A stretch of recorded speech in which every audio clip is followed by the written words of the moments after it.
Today and watch the show. WHSQ and WCBS-FM HD2, New York. Don. I got to divorce my wife and have my kids bleed out. No. Because the Giant game's on. No. Otherwise, I'm not a real fan. Hahn. What kind of fan are you? Not a good one. And Rosenberg. The Peter haters who call, stupid. The Peter fans who call, very bright. This isn't North Dakota. This is New York. This is Don, Hahn, and Rosenberg. The best threesome I've ever heard. On ESPN New York and streaming live on YouTube. 3 o'clock at the big city. Bienvenido, Don, Hahn, and Rosenberg. Tres and PM. Oh, no, I thought we all woke up just speaking Spanish now because everyone was so freaked out about Bad Bunny. I assume we moved to all Espanol come Monday. Well, Lady Gaga tried, and that didn't work, so we're all back I to like English. Lady Gaga. Am I wrong to like her? Wrong to like Lady She's Gaga. incredibly talented. I don't think she was trying to be anything but Lady Gaga. But did she she danced a little bit of... Wait, she didn't try to sing in Spanish, did she? A little bit. I think she was just singing whatever song she was I supposed thought to she sing. did her and Bruno Mars, Yeah, like she they're did. just their song. Yeah, she did. So people are coming for her in some way? I don't know. Everybody's coming for everybody. Listen, I'm not reacting to what anybody said. I was watching, and I was just kind of laughing, like, all right. I liked Gaga being a part of it. The whole thing was fine. If you were upset about it, you wanted to be. If you loved it, if you thought it was an unbelievable performance, you're also over the top. It was fine. And let's be honest, everybody, because we have a very, very strong love affair with football in this country. And we're all caught up in it and how much we love and adore the sport. Today I'm not. Yeah, I'm me inside out today. I'll tell you that right to now. the point where Give me college football. we feel like we're The violating some national sort of a championship trust. was a better game. For sure. Like we can't go after the love of our life. No. Like you can't tell your wife, you know what? Maybe you need to go a dress size bigger. Right. You know, you're not fitting in that dress anymore, honey. I love you. You know what? You went- The makeup, you're not 25 anymore, honey. Yeah. Wow. All right? Oh. If you have a pure relationship with somebody, you might be able to go there. Yep. And be honest. You said the word in describing the halftime show that to me I could describe the entire 2025 football season. It was fine. It's aight. What, for halftime? The entire season All from of it. kickoff to when that game clock zeroed out. yeah. It was okay. It was an okay season. It wasn't great. No, there was nothing season- really great about it. There were no storylines. There were no superstar performances really to speak of that we're used to. And it was a football game. No, the that game wasn't sucked. very good The at game all sucked. It was a against game. two teams that aren't really very good in a Oh! season that's not very good. Are you telling me? No, don't go. Don't go there. No, Don't he get deserves on- time. He deserves his time. Go ahead. He does. No, Allen at some point deserves to No, celebrate. I openly give it to you. Before that, Yeah, go ahead. I just wanted. I was starting the show just to make fun of everybody who freaked out, and ultimately, whether you loved it, whether you thought it was fine, you couldn't come away from halftime thinking any more than cool. It was halftime. Cool. I mean, but if you're someone of Latin descent or a child of immigrants, maybe it hit you on a deeper level. But from I'm a fan of music standpoint, there was nothing to be offended about. No, it was right. it was a we're all okay, folks. There was nothing to overreact to. Unless you're excited, unless the idea of unity and being positive, because Well, that's certainly what he did. But again, If that offends you, if unity offends you, then I understand if it wasn't the show for you. It's not about that. Again, like I said, if you had a problem, you wanted to have a problem. Right. You went into it with a problem. But if you're like gushing about it, dial it down. No, but that's not fair because it's not your kind of Dial it down. music. That's not fair. No. It's not your genre It to doesn't be excited by. It doesn't have to be. No, it It's- does. it was- same with it was Kendrick, though. fine. But same with Kendrick. If someone said last year with Kendrick, oh, it was fine, but they didn't know what he was trying to do or dig in, you might just think it's fine. Like you here's said, the if it hit problem. you personally because of your background or who you are, or your that's interest in the fine. genre. But I'm talking about those that are just wanting to just shove it in your face. Relax. The people Right. that It you're didn't blow talking your about, mind. on either Fine. side of the aisle. The people that want to hate it, the people that want to love it. Right. What you're describing to me is the guy or gal that sat there and wrote the article or wrote the post before. Yeah. And then when it was over, they hit send. Yeah. Like it didn't matter. They were going to have that opinion before it even happened. That's what I mean. That's the agenda-driven stuff. Otherwise, it was fine. Yeah. Nothing wrong with it. It was I didn't interesting. understand a It was word fine. of it, but you know what? I was at a party. There were some people that were fans, some people that never heard the music before, and I I was tapping my toe. It was the way you've been at other halftimes. Yeah, yes. It was good. That's what I mean. It was good. Sure. It was a good halftime show. That's it. End of story. The reason I was going to jump Allen, because the conversation is going to be the parity, and you'd rather have. We complained about Kansas City keep going to the Super Bowl, and we complained about that, and this is what happens when you complain about it. Kansas City wasn't good last year. Now, they had name value because everybody knows Patrick Mahomes and everybody knows Travis Kelce, so there was some name value to the team. The team wasn't very good, and they got destroyed in the game. Yeah. I don't mind seeing different teams like the parity. I just want to see it be good. I want to see two teams that are really good. These were the two best teams of their respective conferences, and the Seattle Seahawks are the best team of 2025. That's as far as it'll go. They're not generational. There wasn't any generational talent yet. Maybe Drake Maye becomes a superstar. Maybe this will be a second life for Sam Darnold, and he'll become the next great quarterback. But there wasn't a lot of there, okay? Yep. So you could complain, this is what happens when the Chiefs are in. If the Chiefs were in it, it's not about the they'd be bad, but at least there'd be some name value to it. Oh, and on the flip side, if the Bills weren't injury ravaged and the Bills played in this game, maybe we're talking about how awesome it was that we got to see the Buffalo Bills win a Super Bowl and Josh Allen become MVP. Because it was right there for us. Because Josh Allen is a brand. It's and a star. Name. You're leaning forward. Can he do it? Yeah. You're a little more into it. There's that. I'm telling you, the two of the four major sports leagues get it right. And the other two right now are going through something. Well, one is the NFL, the other is the NBA. The NBA Finals went to 7. Game 7, right? That series had some feel to it. But you know what happened? It was all right. Well, because we're in a transitional period in football and basketball. You got the Dodgers. You got the Panthers in the NHL. You've got, this is elite. It's not about the Chiefs, Don. What I always warn about is when parity comes around and you get a Super Bowl like this, that you need people who love football to be like, that was one of the best defensive games. Who the hell wants to see a great defensive performance? Unless it's Lawrence Taylor sacking the quarterback. Well, that's the thing. Something special. But you know what I mean, though, when I say that's what that was. It was such a not a great game, and we're going to kill Drake Maye when his offensive line couldn't stop a nosebleed. There's too many kids on the team. That's why we said going in that this was going to be really difficult for New England. But this is what happens. You don't have either a brand name or a epic elite type team that you feel like this is a generational type team, and they're fun to watch, or a player who, like Josh Allen, a great example, can he finally get over the top? It just brings you lean forward. Yeah, that first possession of the game, I'm like, oh, God. You just knew right there, oh, boy. Yeah. But this is not going to be good. Those two sports are in a transitional period, all right? Because Mahomes is getting older, Brady's gone, and then we had a year in which Stafford Jackson wasn't good. But the Rams couldn't break through. Matthew Stafford's going to go to the Hall of Fame, but I'm not talking about Matthew. Matthew Stafford doesn't pop the way Allen, Mahomes, and Jackson do. And to a certain extent, Burrow, right? Matthew Stafford, to me, he doesn't, not as much. But the Rams are a team, though. Yeah. Let me just say this: when I pulled up the bracket to look, right? When you pull up the actual playoff bracket and look, the AFC was tough sledding from the beginning. You knew from you look at everyone available in the AFC, and you go, the only team I'd like to see, if you don't have a dog in the fight, is Buffalo. Right. That is the only team that they had there. Every other team, Pittsburgh, Houston, Denver, Jacksonville, Patriots, Chargers. I'm good. Look at your top 2 seeds too. And maybe had the Chargers been healthy, fully healthy, I'd feel a little different. But they weren't. I'm good. But their top 2 seed. That's the problem in the AFC. Broncos and Patriots. Good. You look at the NFC. That's where we really got screwed. Because God bless the Seahawks, they played a great season and they deserved everything they got. Mm-hmm. But that side of the bracket had the Rams, love them or hate them, the Eagles, love them or hate them, the Niners, the Bears, who are an interesting team, the Packers. All of these interesting teams were in the NFC, and Seattle got out. Yeah.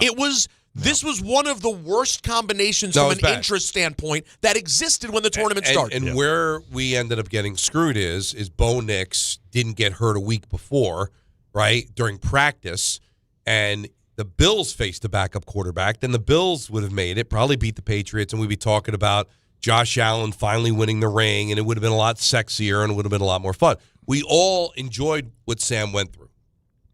But Sam is kind of vanilla, right?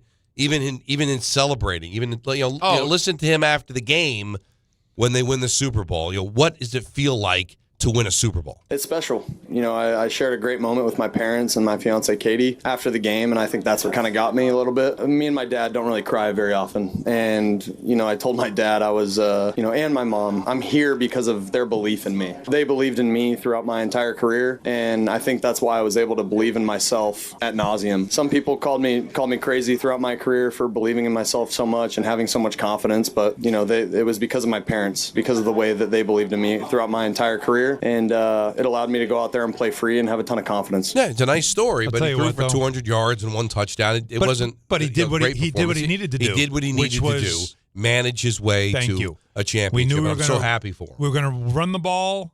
We're going to dominate on the ground. Mm-hmm. I don't have to put up big numbers. I don't need to. I just need to win the game. And I love that about him. By the way, though, what you just played. While, yes, it sounded very monotone, very matter of fact, it sounded like he was doing a podcast interview on a Wednesday, right? But when you hear what he says, that got me. What, the parent thing? I liked it. Yeah, it was great. That gets you, right? Because it just shows you he's been through so much since he got into the league, right?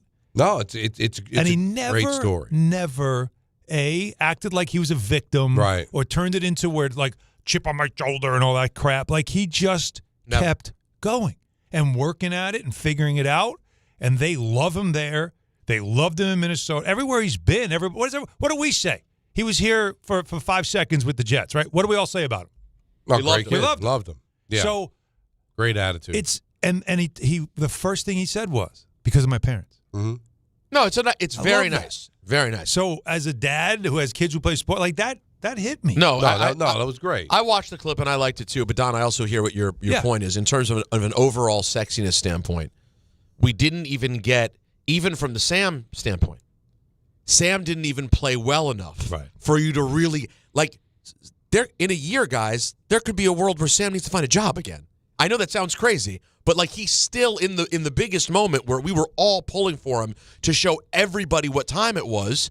He got a Super Bowl ring, and that's all that matters. He's rich for life. He's a Super Bowl champion. Right. Write it down. Take a picture. He's the man.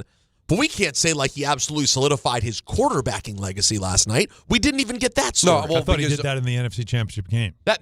He was great in the championship game. But do you think the rest of the world sees it that way? That when you get to that game where everyone's watching and both quarterbacks poop the bed, for lack of a better word. I don't know that anyone is going to think of Sam. Sam didn't play. He didn't poop the bed, but there was never. Did he have a good play? I thought he did a pretty good job with his legs. Yeah, he had a good play. That was maybe a good two. Ball.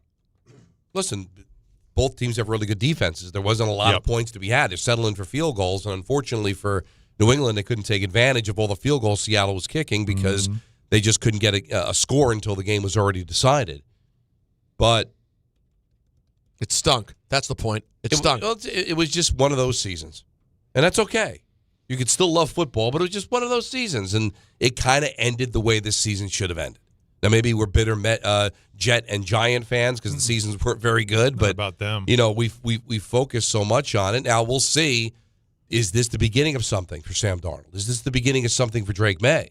Now, Drake Maye almost won the MVP, but he was terrible in all 3 playoff games. Sacked 21 times, which is, you could try to act like it's about him and he needs to be better. And his shoulder was hurt. He wasn't 100%. But that left side was they were too young. They weren't ready. I mean, that's why Seattle was the favorite, because New England got here a year too early. Probably. This was probably supposed to be Buffalo's chance. Yeah. Didn't happen. We don't want to take anything away from New England. Now, did they learn from it? Are they going to come back stronger? Or is this going to be a steady rotation of different teams? How do you feel? Until all of a sudden we start getting great players again. How do you feel? What do you think? Well, I said before the Super Bowl started, I said the team that I think has the brighter future is New England. Because I look at Seattle and I say, is Sam truly a great quarterback or just having a good year? And that division's so tough. San Francisco is going to be back. Clearly the Rams are going to be back. Stafford's going to play another year. And then you look at New England, they've got Buffalo to deal with, who just changed their coach. You're getting nothing out of the Jets and Dolphins right away. They should be able to win their division again. Right. But you know what?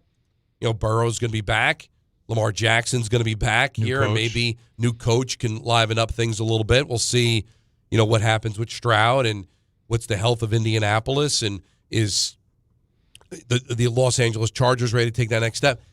If I had to bet, guys, right now, I think there's two different teams in the Super Bowl next year. I give New England the brighter future because they're so young and they're so well coached. But right now, if I had to bet, I'd say there's two different teams in the Super Bowl next year. Do you think the league's I agree. They always talk about how the league is scripted, right? Now, the announcement for 61, and you saw that whole thing, the handoff, right? And they did the thing on top of SoFi. Did you notice the jacket that was worn, Peter? Very distinct colors. There's some people are saying that we're getting a hint or something? Mm-hmm. No. Looked very Commanders. No. Very. Where was this? It was the promo. The handoff thing, the promo for next year's Super Bowl. For next year's Super Bowl. I don't know who it was that was fake standing on top of SoFi and then delivering the whole, and then the balloons come up and it turns into the logo. Anything else or just Commanders? Jacket on looked very Commanders. So you're saying the script may be written and next year's our year? Remember the photo that had Sam Darnold right in the front, right in front of the Lombardi. Listen, these days, guys, not only am I apt to believe it, I'll take it. If that's true. Listen, that's why I like wrestling. I like a good story. Right. Tell me a good story with the Commanders winning the Super Bowl. I'll tell you what, it would certainly engage more of the casuals. And obviously we saw the numbers. It's never about the numbers. That's why I was laughing at Dove Kleinman when he posted millions of people are going to leave at halftime. No one ever leaves. Everyone's watching the game, right? The game stunk. It's still setting records, so it's not about that. You can walk away. The TV stays on. TV's staying on. And it doesn't matter who's sitting in front of it. No. No one's changing the channel. And you just don't. Now, I will say this. I would not be surprised if there was a significant drop-off post-halftime yesterday. Oh, after the confetti, after the award, the trophies handed? No. Oh, you mean like literally? Like literally into the third quarter, you've now made it through the halftime, and whether you were a Bad Bunny fan, intrigued, whatever it was, respectfully, ladies who are wives out there, some of us, like in my house, who don't care but want to watch halftime. Yeah. My wife didn't even make it out for the second half. Like, the game didn't do anything to bring in that casual. She literally went in the other room and watched something else. It was such a dud. It was. And then the second they gave you a moment where you could start selling, and you could hear Tirico. I mean, he was sleeping on his back for a minute, thinking we'd get a game. 19-7? It gets to 19-7 with the ball. Yeah. Move the ball a little bit. Now, Pats score a touchdown here. It's 19-14. Right. 10 minutes left. Instead, and Drake just, takes down his pants, whack. turns around, and lays it all out for him. But I would be curious to see if some of the numbers went down. All of that being said, of course people watch. The numbers are always huge. But, man, it would just be cool if next year, I love seeing different teams. We just happen to get two teams that are not that interesting if you don't have a dog in the fight. They're just not. Yeah, and that's sometimes the luck of the draw, right? That happens. So baseball had Yankees, Dodgers, and 2 that years was epic. ago. Yeah. And the year before that, it was Diamondbacks, Rangers, and the Rangers. It's like, all right, that's going to happen. Now I think what saved hockey with the Panthers and the Oilers, because you had Connor McDavid, you had a Kachuk brother. Did last year's Matthew do Kachuk. worse? Because right? it didn't go to 7 and it yeah. wasn't as it didn't have the same draw. But the first one, the because first one it went down 7, 3-0 it and was so forcing epic. Game 7. There were just so many storylines. Everybody was to watching. your point. All right, at the half, it's 9-0. Patriots get the ball 3-0. So right there, people are like, yeah. And then the Seahawks make it 12-0, and it's like, dude, they can't even score. Are they going to score twice, 2 touchdowns? Once it got to 19-0, I got to think a lot of people checked out. Yeah, that would have been the moment where then even when they scored to get to 19-7, you were already done. To be totally honest, the real life time of intrigue, meaning from 19-7 to the turnover, you're talking about real life time. It's like 7 minutes. 6-7 minutes passed. Interception, game over, score again. Then you try to even get your hopes up somehow still. And then Drake puts it on the ground. It was not a great day for Drake Maye. I mean, listen, Seattle's defense was absolutely wasn't unreal. a great day for Will Anderson either. No, it wasn't. He's got to run over. So their line looks bad, but guys, we know how things ultimately are. These opportunities don't always come along. In fact, it's most likely in the highest likelihood is Sam Darnold and Drake Maye will never sniff one again. That's the highest likelihood, okay? Now, I understand the Patriots in recent vintage is they're always there. But assuming they are a normal team, and this wasn't because they are the Patriots, this happened because it was the right circumstance, he may never get back. Yes, it was the line, but Don, he was not good. This, even though there is some carryover and certainly carryover with the owner, I looked at this Patriot team. It felt like the 90s Patriots. In relation to the Belichick-Brady Patriots, like almost comparing the 85 Patriots to Brady and Belichick. It just happened to be the New England Patriots. That's I don't think it had anything to do with the history or the way the team is run. Listen, give Robert Kraft credit. He hired Vrabel, and there are some similarities, but it just, hey, I'm not going to say they got lucky, but they did catch some breaks, right? Oh, easily, yes. And they took advantage of the good on them, and hopefully they learned something from it. The Seahawks were the better team. That's why I picked them. I think that's why they were a 4.5-point favorite. I did not like that. Again, I didn't think the Patriots would win. I tried to use my Reaper powers for good by saying it in our video. But, in all honesty, though, we knew Seattle was a better team. I just didn't see it being that overwhelming for New England defensively, like offensively. And it wasn't even because of turnovers. You talk about, again, BTA. I mean, that whole left side of that line just collapsed every single snap. That kid had no – I know we want to get on him. He had his worst quarterback rating. I get all the stuff. I get it. The turnovers as well. But, man, he was – what's funny? In a weird way, Drake Maye started seeing ghosts. Oh, there were things that he didn't know what the hell was it. Wait, who's coming? He didn't know what direction anybody's coming from on the blitzes. Like, honestly, as much as we like to have fun with this whole Sam seeing ghosts thing, it did seem like Drake Maye was living that Sam Darnold experience. But he's in it. But he's was the second youngest quarterback in the history of the Super Bowl. Right. There's a very good chance he could be back. I just think that right now the league is in a transition where we're starting to see the great quarterbacks get older, and we're waiting for the new quarterbacks to jump up. Same thing with the NBA. LeBron and Curry, those guys are getting older. We're waiting for the new guys to jump up, and we're just kind of in that transitional period. They're not contending anymore. Well, this is also a great example, number one, of how to building a team when they traded Russell Wilson, what they turned those picks into, and how they're able to rebuild Seattle, right? Mm-hmm. But it's also a great example of when you have a year where the brand names and the brand quarterbacks and all that stuff aren't there, you got to strike. You might not have an all-time team, but this is the type of year where you go, but we can get one. And a team like Seattle was able to do that. Like this was that's why I keep going back to Buffalo. It's why they had to make a chance. It's why McDermott had to go. If there was a year, this was the year. Yeah, this was the year. And they didn't do it. They didn't do it. They didn't take advantage of it. It's a prime example of that. How sometimes in any league, there's just that year where there's no favorite, there's no killer, there's no main team, there's no evil empire. And that's the year you got to try to steal one if you're not an elite team. And Seattle did that, so good on them. Yep, somebody had to do it, and they did it. 1-800-919-3776. We got a binge coming up at 4:30.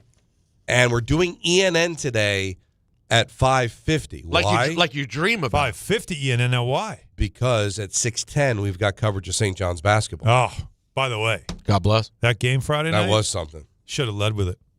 Yeah, instead we led with this crap. We should have had a remote there. Game. St. John's Xavier. That'll be coming up at 6:10. Patino versus Patino, right? But let's hear from you. Yeah. 1-800-919-3776. Don, Hahn, and Rosenberg just getting started on the day after the Super Bowl on ESPN New York. St. John's looks to follow up their impressive win over UConn when they host Xavier for their 10th win in a row. Coverage begins today at 6:10 on 880 ESPN and the ESPN New York app. Out on the course, they're the PGA Tour's best players. But in the arena, they're prime time. And Season 2 of TGL presented by SoFi is back with lights, cameras, action. We're talking big moments, big personalities, big names in the stands, all on the big screen. Big-time matchups with shot clocks, hammer drops, timeouts, overtime, and playoffs. It's city versus city, squad versus squad. The sport just hits different under the lights. It's TGL presented by SoFi. Keep up. It's golf. Tune into every match. Only on ESPN. I'm Boomer Esiason. My mom died from cancer. She was only 37 years old. She didn't have life insurance, and that was devastating for my family. That's why having life insurance is so important to me. Ethos makes it fast and easy. Get a quote in seconds, apply in minutes, and get same-day coverage. You can get up to $3 million in coverage with no medical exam. Get your free quote at ethos.com/play. That's ethos.com/play. Paid spokesperson. Time spent on application may vary. Online health questions required. I know that hiring can be challenging. You sort through tons of resumes and you get too many so-so applicants. You're just waiting for someone to match your role perfectly. Well, now, there's a place where you can meet them fast. ZipRecruiter. Need to hire right away. Start your search for strong candidates. The right fit awaits. Build your team, build it sooner. Meet your match on ZipRecruiter. Just head to ZipRecruiter.com/ESPN right now to try it for free, and you're on your way to meeting your match. 4 out of 5 employers who post on ZipRecruiter get a quality candidate within the first day. So try it now. Go to ZipRecruiter.com/ESPN. Once again, that's ZipRecruiter.com/ESPN.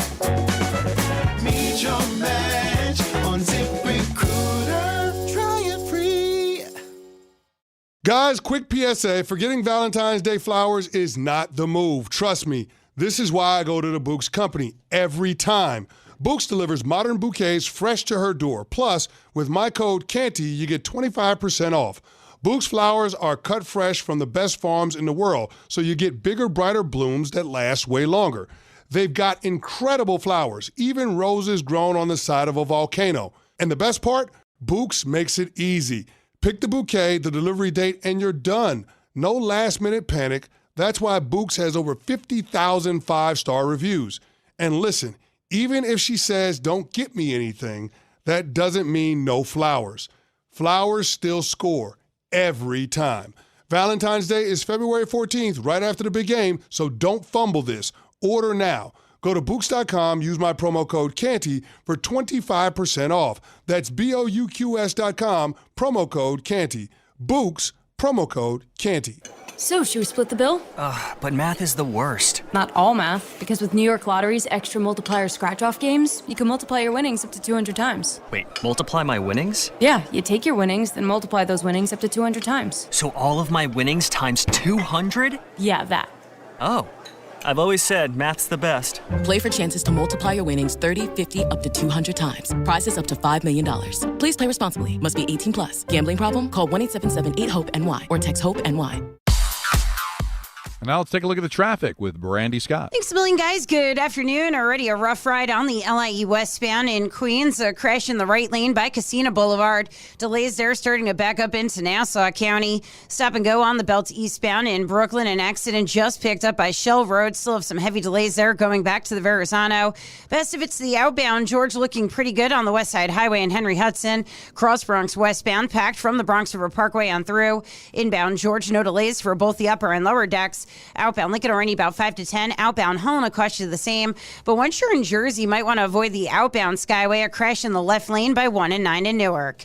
This report is sponsored by Mothers Against Drunk Driving. For victims of drunk and drug driving, your grief is unique, but you're not alone. You always have a place at MAD. Visit MAD.org. I'm Brandy Scott on 880 ESPN New York. Out on the course, they're the PGA Tour's best players. But in the arena, they're prime time. And Season 2 of TGL presented by SoFi is back with lights, cameras, action. We're talking big moments, big personalities, big names in the stands, all on the big screen. Big-time matchups with shot clocks, hammer drops, timeouts, overtime, and playoffs. It's city versus city, squad versus squad. The sport just hits different under the lights. It's TGL presented by SoFi. Keep up. It's golf. Tune into every match. Only on ESPN. Access to education changes lives. That's why National University provides flexible online and hybrid programs from associate to doctorate degrees. Since 1971, NU was built to serve non-traditional working and military learners nationwide. NU understands the demands of work, family, and service. Each year, more than 130,000 learners trust National University to move forward. Visit nu.edu to learn more.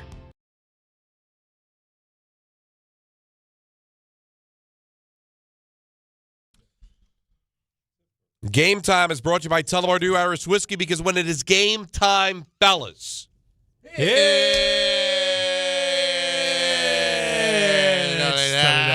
like that. St. John's faces Xavier at MSG with coverage immediately following us on 880 at 6:10. So note the time. The Nets host the Bulls at 7:30. Tullamore Dew, the original triple distilled, triple blended, and triple cast matured Irish whiskey. Be sure to grab a Tullamore Dew or try the new Tullamore Dew Honey during today's action. Glasses up to enjoying Tullamore Dew responsibly. All right, let's get to the busy phones. I'm sure Jet fans had fun yesterday. Watching the Patriots. Sure. Right? You had fun doing that, right, Alan? Fun? Really? No, I wouldn't call it fun, because I like Vrabel and I like Drake May. So it wasn't like I was, you know what I had fun? I had fun as I called the game yesterday at TD Garden for ESPN Radio, myself and Mark Kester. Right. So it was a great experience being there and calling that on a national level, and I kept it down the middle. But in the fourth quarter, as they're all walking out of the building, like, that's what I have fun with, is seeing miserable people from Boston. Right. Like, because you've had enough, right? You've won your World Series, you've won the Cups, you've won, endless Super Bowls, you got the one NBA title, like, enough, right? So that's the kind of, like, that was fun, because there was a lot of smack talk in the morning going into that about what a day this is going to be, what a glorious day. I enjoyed that. Glorious. That all I right. enjoyed. Well, then that's But good. that picture that floated around that ESPN, I guess, made a meme of Sam Darnold in a Jets uniform down on the field, and then Sam and his Seahawks holding the trophy and helping himself up. Yeah. That kind of hit. Hey, I got to say something about our guy. This isn't going to come as surprising news. This guy is the cheesiest cheese. I'm a cheese ball. Alan is, I mean, he is Hallmark movie. Oh, yeah. I mean, you give him, like, poster in his house of the footprints on the beach. Every, that was me and Bart.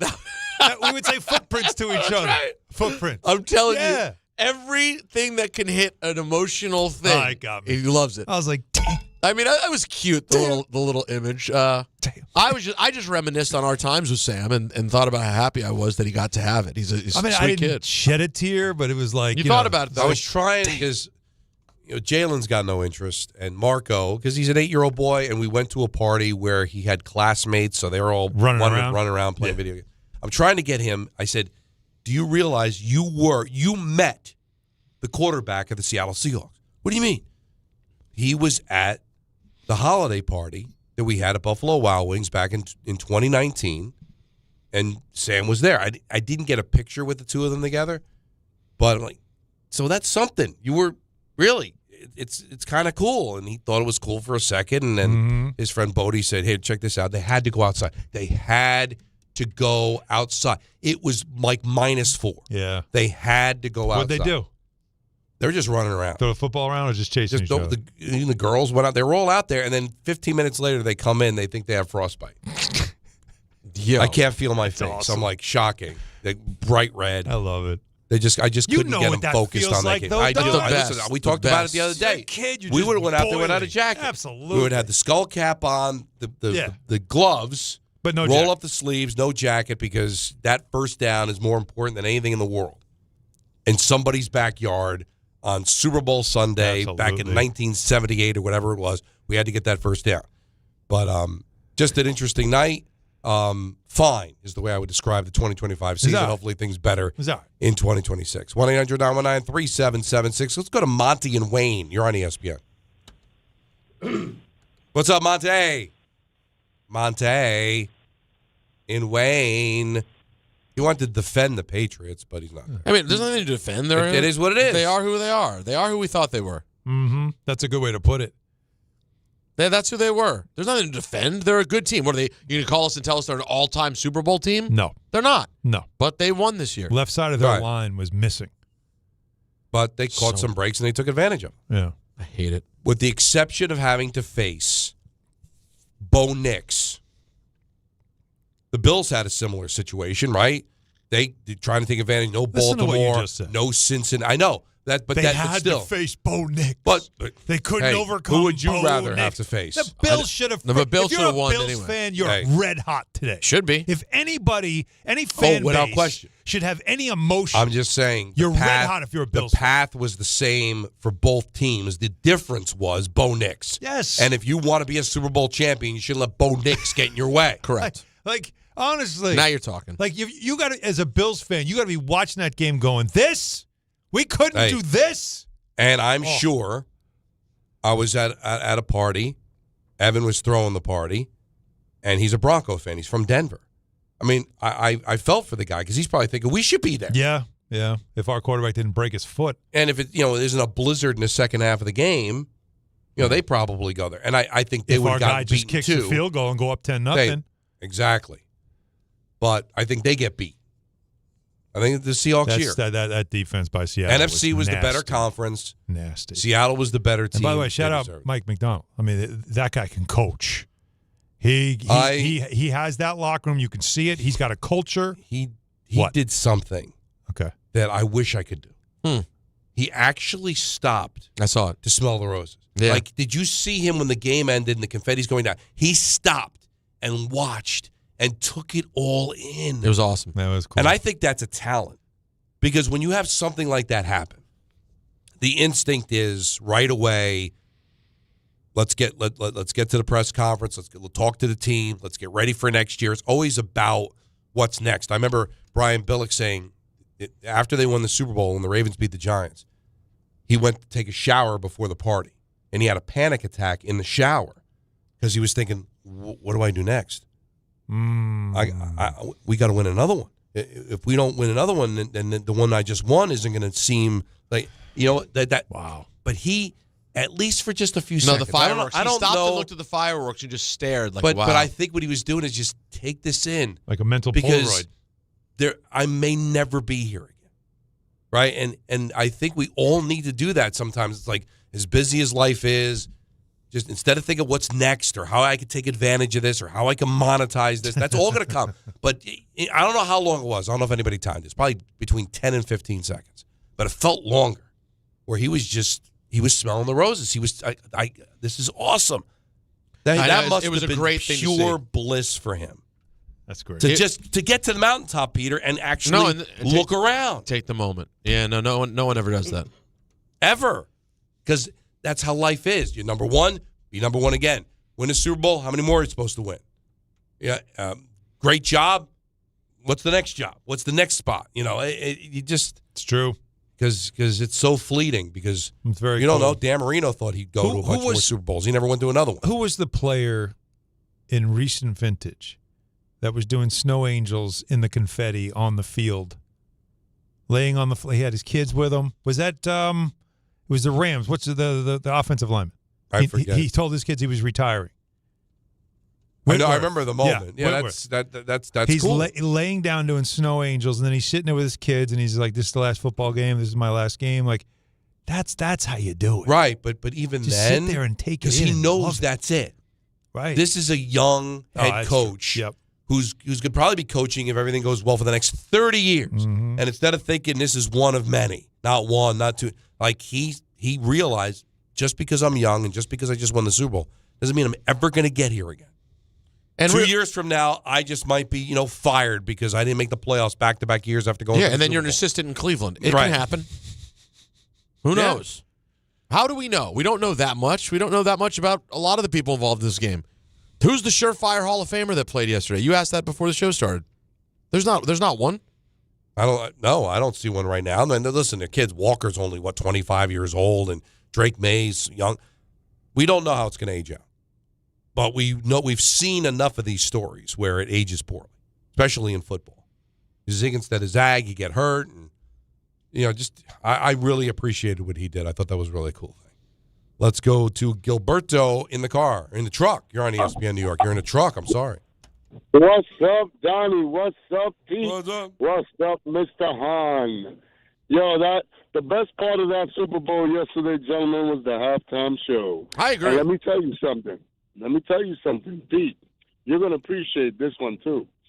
What Lady Gaga did in singing salsa in English, She just locked up a third of the Spanish market, my friend. There's going to be so many people collaborating with her. I think she probably already had that option, if I'm being honest with you. Oh, my God. Go, Pete. She killed it. She sounded better than J-Lo. I'm sorry. J-Lo can't hit a high note like that. And I love J-Lo, but she killed it, man. Okay? Ricky Martin was the political message. But he kept it where he says, honor your flag and stay with your pride as being a Puerto Rican, even though we're going through so much now. Okay? Aside from that, Don, I got one question for you, and it involves rock and roll. Can you do me a favor and let me know? You could go be a short list in the last 45 years. What's the number one rock and roll song? Well, let me know your thoughts. Last how many years? I'm listening. Last 40 years? 5 years. Wait. How many years? Oh. He hung up. Rock and roll. The greatest rock and roll song. If you go 40 years. It can't be only 40? Back to the 80s? Why am I going 40? You shouldn't. 50? I'm back to the 70s? I was going to say the one that they did a documentary on it is American Pie. That's rock and roll? Yeah. Rock and roll, a chance. Yeah. What's not rock and roll about? I mean, the sound. Soft rock. Yeah. It's like it's almost folk. It's like American Pie. If someone said, "What is rock?" You're not playing that song. Yeah. What's rock and roll? That's actually that's folk rock. You're absolutely now, right. all right. Thank you. Because you ask a really important question. This is important in today's times. Considering how big a song it was. Smells like and Teen then Spirit. how it was used in one of the biggest shows of all time is Don't Stop Believing by Journey in the conversation. You tell me. You're like, I mean, I always think that song is pretty cheeseball, even though I really enjoy it. Yeah, makes you feel good. Everybody sings it. Everybody knows it. I mean, it is like a quintessential. You're saying going back how far? Go to the 70s. Just go in the 50 history years. of rock and roll. History of rock and roll. Don't Stop Believing. Well, 1955. All right? I'm just saying the relevancy. Everybody knows the song. Huge song. Gets used at the end of Sopranos, so it gets a whole new life. I don't like that. Bohemian Rhapsody? It's used in every arena. Bohemian Rhapsody is hard for me to be like, that's what rock sounds like either. Yeah. Too weird a song. Opera, but it's a weird song, but it's a huge song. But again, a Martian says, "What's rock and roll?" Oh, that see now you're saying like what represents rock and roll. That's what I'm going with. Because best is so subjective. Johnny Be Good. That's what I was rock and thinking. roll. I was thinking, do you go back literally Chuck Johnny B. Berry? Rock around the clock like that. Yeah. yeah. Or like something that really Buddy hits. Holly song. Yeah. I think Johnny B. Good's actually a fairly a decent stab at it. I mean, It's if you want to be also like, let's bring a bunch into the conversation. I think "Smells Like Teen Spirit" is a rock and roll. I mean, that's a fair point. That hits it. And what is that rock and sounds like roll rock. from a mental, from emotional vibe standpoint? Mm-hmm. That is kind of rock and roll, right? God, it's such an impossible question to answer in the moment. Yeah. I think we have a list. I smell a list on Wednesday. Top 5 greatest rock and roll songs. And oh number my God, one will I will be a destroyed. debate. Oh, this is perfect. All right, we got tons of calls to I'm get excited to. for this. We've got an NFL binge at 4:30. At 5:50, we've got ENN because we're out at 6:10 because of St. John's and Xavier. It's Don Hahn and Rosenberg, ESPN New York.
So many options. It's interesting. Because you can go back to old school rock and roll from the 50s. Chuck Berry, man. Yep. Good stuff. Brilliant. And what was great about this scene, of course, in Back to the Future, Right. is that Michael J. Fox goes into an Eddie Van Halen solo. Right. Right? Like, so he modernizes it into the solo, and that's the joke of, like, you might not get it, but your kids are going to love it. Right. Like, but it shows you, though, the fact that it's the sound that is multi-generational, right? And that's what the great thing about rock and roll has been. Let's go to Will in Sacramento. You're on ESPN New York. What's up, Will? Sacto. What's up, fellas? How you doing? Good. How are you? I'm good. Before I get to the Super Bowl, I worked at the Super Bowl. I did security. I was on field throughout the whole thing. It was an amazing experience. Pete, I ran into Cypher Sounds in San Francisco, which was very interesting. Wow. He had some words about you. Yeah, he had some words about Pete that I might DM Pete about. That's Good or upsetting. bad? I'm a loyal Patreon One fan, Pete, for My years, since years ago. Years ago, yeah. So, I mentioned my frustration with the lack of episodes, and he kind of put that on you. But I wish you could see. I wish you and the One faithful could see our text thread. I truly. You know what? It may have to be shared. It may be, but all right, let me get to the game real quick. So, the beginning of the game, it was really a snooze fest. It was. Everyone standing there, we were all just like, this is boring. This sucks. And I kid you not, right after the first quarter ended, they already started prepping for halftime behind the scenes. So the production, the stage, everything was so intricate, so many moving parts. I was blown away. I'm from the Bronx originally. I'm Puerto Rican. It was a very prideful thing for me. I'm also a huge Bad Bunny fan, so to have this opportunity to be in this distance to the show was amazing for me. And I was blown away. And I knew who the guest performance, like the other people were going to be, Gaga and Ricky Martin, because I was privy to some rehearsals before. So, and by the way, the betting market the day before suggested they knew as well. Yeah, wow. I don't know how they get those things, because these things are so top secret, the way they enter and exit the stadium before the game, before game day. There is so much security. Like I said, this is my first Super Bowl. I was blown away. So I don't know. So the only way I can see how the betting market would know is someone is saying something. Well, yeah, one of your colleagues of some sort has to say something. Or it could be leaked by the people that are involved. I mean, there's so many people that have their hands in it. All you need is one person. Yeah, I mean, when you think about it, as tight as you keep it, there's still a few hundred people. Yeah, who have some access to it, and there's so many people that care to know that it's really hard to be able to keep it buttoned up like that. Tessa in West Caldwell, you're on ESPN New York. How are you, dear? Hey guys, thanks so much for taking my call. I appreciate it. I'm gonna be honest with you. I liked the halftime show. What I really liked was just the visuals. I really liked how, he had the humans inside, like all of the grass and stuff like that. I think visually it was really, really nice, and I really did like the Lady Gaga. And I did like the little guest appearance that he had with Jessica Alba, the actress Pedro, and Cardi B. I thought that was cool too. So I didn't have any problems with the halftime show. I thought it was cool. But I do want to just speak about, you guys already know the hell I've been through in piss poor performance of our O-line. So just to see that on a high stage like the Super Bowl, it was really sad and baby pathetic. But I do want to speak positively about the Super Bowl. And I'm going to be honest with you. You guys know I love defense. And, the Seattle Seahawks, I think they call themselves the dark side. Yep. You had Legion of Boom. I think they call it the dark side. Mm-hmm. For a Giants fan, and now we finally have a new regime, I just want to be called a bit of shade next season compared to them. Can we just get a fourth close to them? Their defense was out of this world. And it's just New England defense wasn't bad either. They were great as well. And it's they just eventually collapsed after a while. They're tired. I mean, if they showed a slow view of when Drake made through that interception, all of the defense on the Patriots side just looked like they were about to roll up and pass out. Yeah. It was crazy. But it was really kind of sad, too. But defensively, guys, that's what kept me into the Super Bowl as a fan. And then Mike Tirico said something that was exactly on point. When he said that they don't have, like, world-beater pass rushers, like even a Brian Burns who had all those sacks this year. He didn't say that part. I'm saying that. But what they had was quality execution, and he is right. They did not miss a tackle. They did not miss a beat. They knew exactly how to get around those trash O-line guys. It was insane how just greatly executed. It was insane how they executed everything literally to perfection. So I was very intrigued because of the defensive performances of and that's both teams, coaching. but especially the Seahawks. And that's coaching, and that's 2 weeks of preparation. And the one thing we said last week is New England had, like 30 players in their first year or second year, and we're just so many young players. Like, I don't know if the left side of their offense is trash, offensive line is trash, or just young. They're young.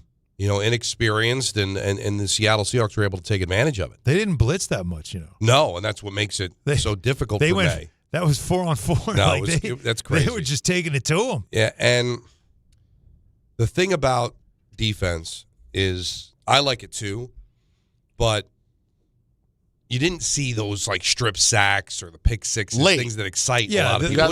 You got the strip sack late. They're late. The interception was that was just a bad desperation. That was a bad read. Absolutely, yeah. But usually when you're watching a game, it's 3-0, 6-0, 9-0, 12-0. You're like, this is going to cost them. Yeah. Because you can't keep settling for field goals. But I never felt that because it never looked like the Patriots were ever going to score. Couldn't even find rhythm until late, and all of a sudden they scored, and you're like, all right, well maybe. Did Seattle unlace the sneakers a little too soon? But maybe, that and then when they got happen. buttoned up again, and they scored late, but it was garbage time by that point. I think Tess is onto something, though. How they put slogans up in the locker room for every season, right? Some mentality. Like we want to think about a little bit of shade. You can't be the dark side. You're not that good yet. But she said, I just want to be a little bit of shade. So if you're the Giants defense, how about we're just a little bit of shade? Yeah, not a lot. Let's just start there. We don't want to set a high bar. We're not going to go complete midnight. Too much. We can't go midnight yet. No, but there's shade. We'll give you a little bit of shade. Yeah. A little shade. Yeah, enough to nap. Like at the middle of the day, it's dark enough in the people room. that You get a little shut up. You work overnights. You get home and the sun's up. No, but it's dark enough that the blind's down. You get a little snooze. Yeah, that's all. Well, I do think it was a game that just Ebro this morning was like, I enjoyed defense. Blah, blah. I was like, okay, buddy. I said, I know you do, but let's not act as if that defense led to a really intriguing game. Wasn't the 85 Bears. It wasn't or the 2000 Ravens. Steel curtain. It wasn't. It was. They're really good, but it wasn't just that. It was everything I said last week about what the Super Bowl usually is and used to be when we were kids. Always weirdly paced. Nothing about it felt like a game. Yep. Like compare Championship Sunday. Yeah, football-wise, to what that didn't feel like a game. Your take about this, was it Friday or Thursday, about Super Bowls and how the better games of the championships and these it are ends after the championship. That aged well. Because what you were saying, if nobody understood. You felt it on Sunday. You watched it. All this is commercials and talk about halftime and a weird, unwatchable football game. Yeah, weird game. Yeah, that's exactly what it was. Did we see fraud yesterday? We'll analyze next. Hahn and Rosenberg, ESPN New York.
It's time to handle it. I'm Bart Scott, and I'm telling you to call Dr. Jay Shaw at Sandwell Pain. Dr. Shaw is an Ivy League trained, double board certified, and he specializes in getting people back to living pain-free. No surgery, no scars, no long recovery, no pain medication. Just precise, non-surgical, image-guided treatments that work. Same-day or next-day appointments are available with offices in Woodbridge, Livingston, and Inglewood. Stop playing through pain. Go to SandwellPain.com. Relief starts today. Texting enrolls you into recurring automated text messages. Consent not required to purchase. Message and data rates may apply. It's crazy to see how much everyone's changed at these reunions. Did you see Brian? He's in better shape than he was 25 years ago. How is that even possible? Yes, he told Tim he started taking Nugenix Total T2. The testosterone booster? Yeah, but he said it's way more than that. It also skyrockets nitric oxide in as little as 3 hours. Tim started taking it right away, and trust me, I've already noticed results. Wow, I might just have to go catch up with Brian. After 40, energy, strength, drive, it all starts going downhill. Feel like your old self again with Total T2. Stronger, leaner, and more energized. Just text ORDER to 369-369 for your complimentary bottle of new Nugenix Total T2, the next generation testosterone and nitric oxide booster. Text now and you'll also get a free bottle of Nugenix Thermo X, our most powerful fat incinerator. That's ORDER to 369-369.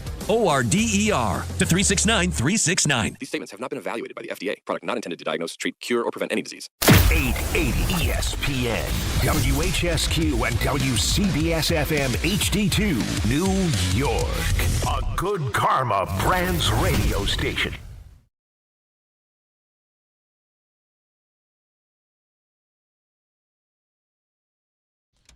Will it be a Rolling Stones song? It's going to be a tough list. It's not easy. I'm going to try it. In 50 years, you could do one song from each decade and still be leaving out somebody. Oh, listen, I am setting myself up for pure failure. But I like it, though. On Wednesday, but so what? No, There's a good chance I would have failed anyway. So might as well just go out with a huge bang. Well, all right, a couple of things. I'm all for that. On the fraud side of things. Yeah, what's this about? One, I don't think is worth discussing. The other, I think is. I think Adam Sandler got unfair criticism for being a fraud because people thought that the Super Bowl hat he had on was a Patriot hat. It wasn't. It was a Super Bowl hat that had the both logos. Both logos, yeah. He's a Jet fan who could go to a Super Bowl that doesn't involve the Jets because he wants to go to a Super Bowl. Okay, got it. And it was a generic. And the angle they showed him, you saw just the Patriot logo. Yeah. I think they may have said on TV, I think Tirico said that he was there supporting the Patriots. Yeah, because he's from, I think, New Hampshire, right? I know he's from New England somewhere. Right. And, of course, he's got the Bruin jersey and Happy Gilmore. But if you know him, he's a Jet fan. So I thought that was unfair shade. But how do we feel about Bon Jovi? I feel very strange. Now, I think it's worth a discussion because he grew up a Giant fan. But he's friends with Robert Kraft, and he introduced the Patriots. And he was obviously rooting for the Patriots. Mm-hmm. Fraud. Does that make him a fraud? Yes. Why? To be out there literally brought them out on the field. To introduce another team, if they're not your team, fraud. I think that's worth a discussion. I think Peter makes a very interesting point. What is your feeling, Alan, before I give you my feeling? Fraud, or as Peter would say, nah? I got to go nah. You're going no fraud? How so? I go nah because if, Don, you bought a franchise, I'd support you. Even if it were... If you bought... Let's see, you become a billionaire. Okay. And you decide you're going to buy the Devils. And the Devils are in the Stanley Cup final. This is all a bad comp already, but why is it a bad comp? Because he didn't know Robert Kraft before Robert Kraft owned the Patriots, I'm sure. Yeah, that is true. They're friends because he owns the Patriots. All right, that's a bad example. All right, so you become... But I just feel like, again, it's a personal connection. I'm supporting you. Does that mean that I'm all in? Well, because like... first of all, I'm that guy. If I'm like, yeah, I'm not rooting for your team. Sorry, I can't do it. Like that. Come on. Like, but does he have to be over the top? But they're close enough. Aren't they business partners? Yes. Yeah, they're close enough in things that you're like, I'm here for you. Here's this yo-yo stuff with fans. Like I'm a grown man. I honestly don't know how big a Giant fan John Bon Jovi is. Let me guess. I'm gonna go wild guess. Wasn't really. Yeah, but I he leaned into it because of the jersey. But thing. let's just say, for sake of argument, Yeah, probably still right. a huge Giant Huh? fan. What are the Patriots to the Giants? It's a team you beat twice in the Super Bowl. There's that too. You know, I mean, honestly, they don't play in the same conference. Now, if you're a giant Yankee fan, maybe you're like, I don't like Boston, so I hate I hate the Red Sox, I hate the Celtics if I'm a Knicks fan, so I'm going to hate the Patriots. But it's a team you beat, in some cases, humiliated in the Super Bowl. You ended their perfect season. And you're friends with the owner. I mean, it's not like he's friends with, Jerry Jones and introducing the Dallas Cowboys. Or the Philadelphia Eagles. If you actually care about another team, because we don't know if he does, but if you actually care about another team, and then you introduce another team at the Super Bowl, you are a fraud. Non-rival? Even a non-rival. Fraud. All right, so Fraud. you're a big Commanders fan. I would say so, yeah. Thank you. But you rub elbows with really famous people. Sure, and I love players on other teams. I would never be the voice to introduce the Giants into the Super Bowl. And you became friends with Woody Johnson. Just became really, just whatever. You did business together. You really loved the cut of his jib. You became close. Don't know how it happened. Okay, picture but you that. become very close. And for a decade, you're like best friends. You hang out all the time together. Also, are they that close? I don't know. I think they're kind of close. They can't be that. I mean, come on. All right. Best friends? And you're a pretty big celebrity. And during those 10 years of getting to know Woody Johnson, it's been a tough time for you become a sensation. You become as big as John Bon Jovi. Wow, what a time. Right? Take it. And Woody says to you, hey, we finally made it to the Super Bowl. Introduce us to the Super Bowl. You're going to say no because I'm a Commanders fan? Probably. Interesting. I think I would. Yeah, I mean, it's football. This isn't unrelated to the thing I'm passionate about. I'm very passionate about it. If I had the audacity to introduce the Jets, listen, how about this?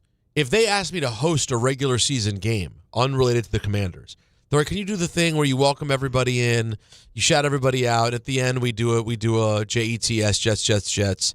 They're playing Buffalo. Commanders play Sunday Night Football. We just need you to host a regular season game. Sure. Not a big deal. That's just a hosting gig.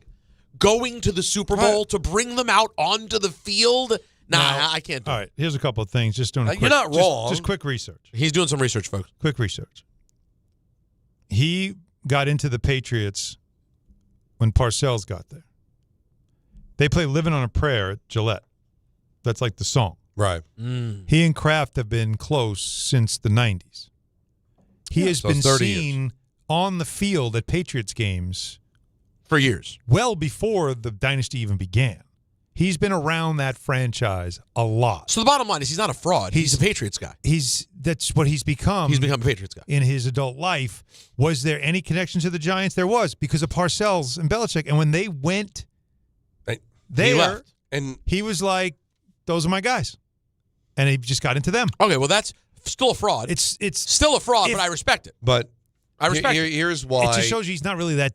He likes sports, you but just I put don't into it. These celebrities. Yeah. I think we have to realize There that you there go. are a few celebrities that are truly diehard fans of teams. Like Sandler. But at the end of the day, it's about business, right?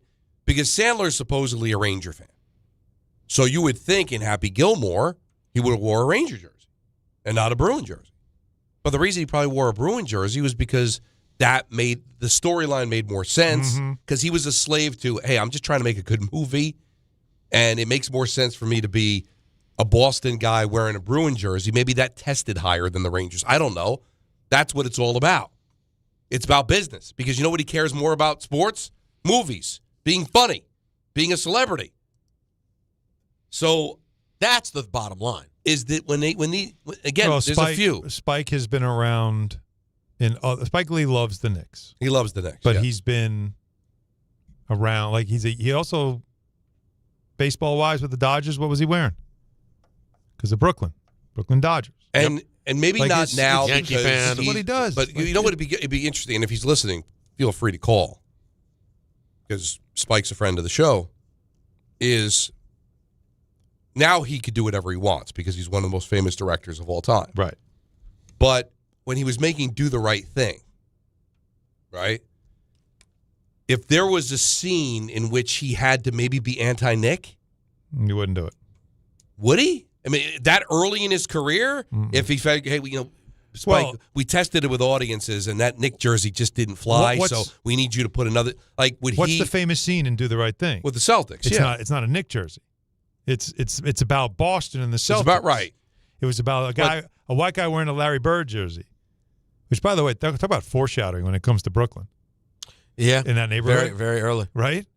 But still, like that. But that's what he did instead of bring a Knicks element into. I think celebrities are like a lot like politicians when it comes to sports. Whatever's going to garner the votes, is what they're going to lean towards. For every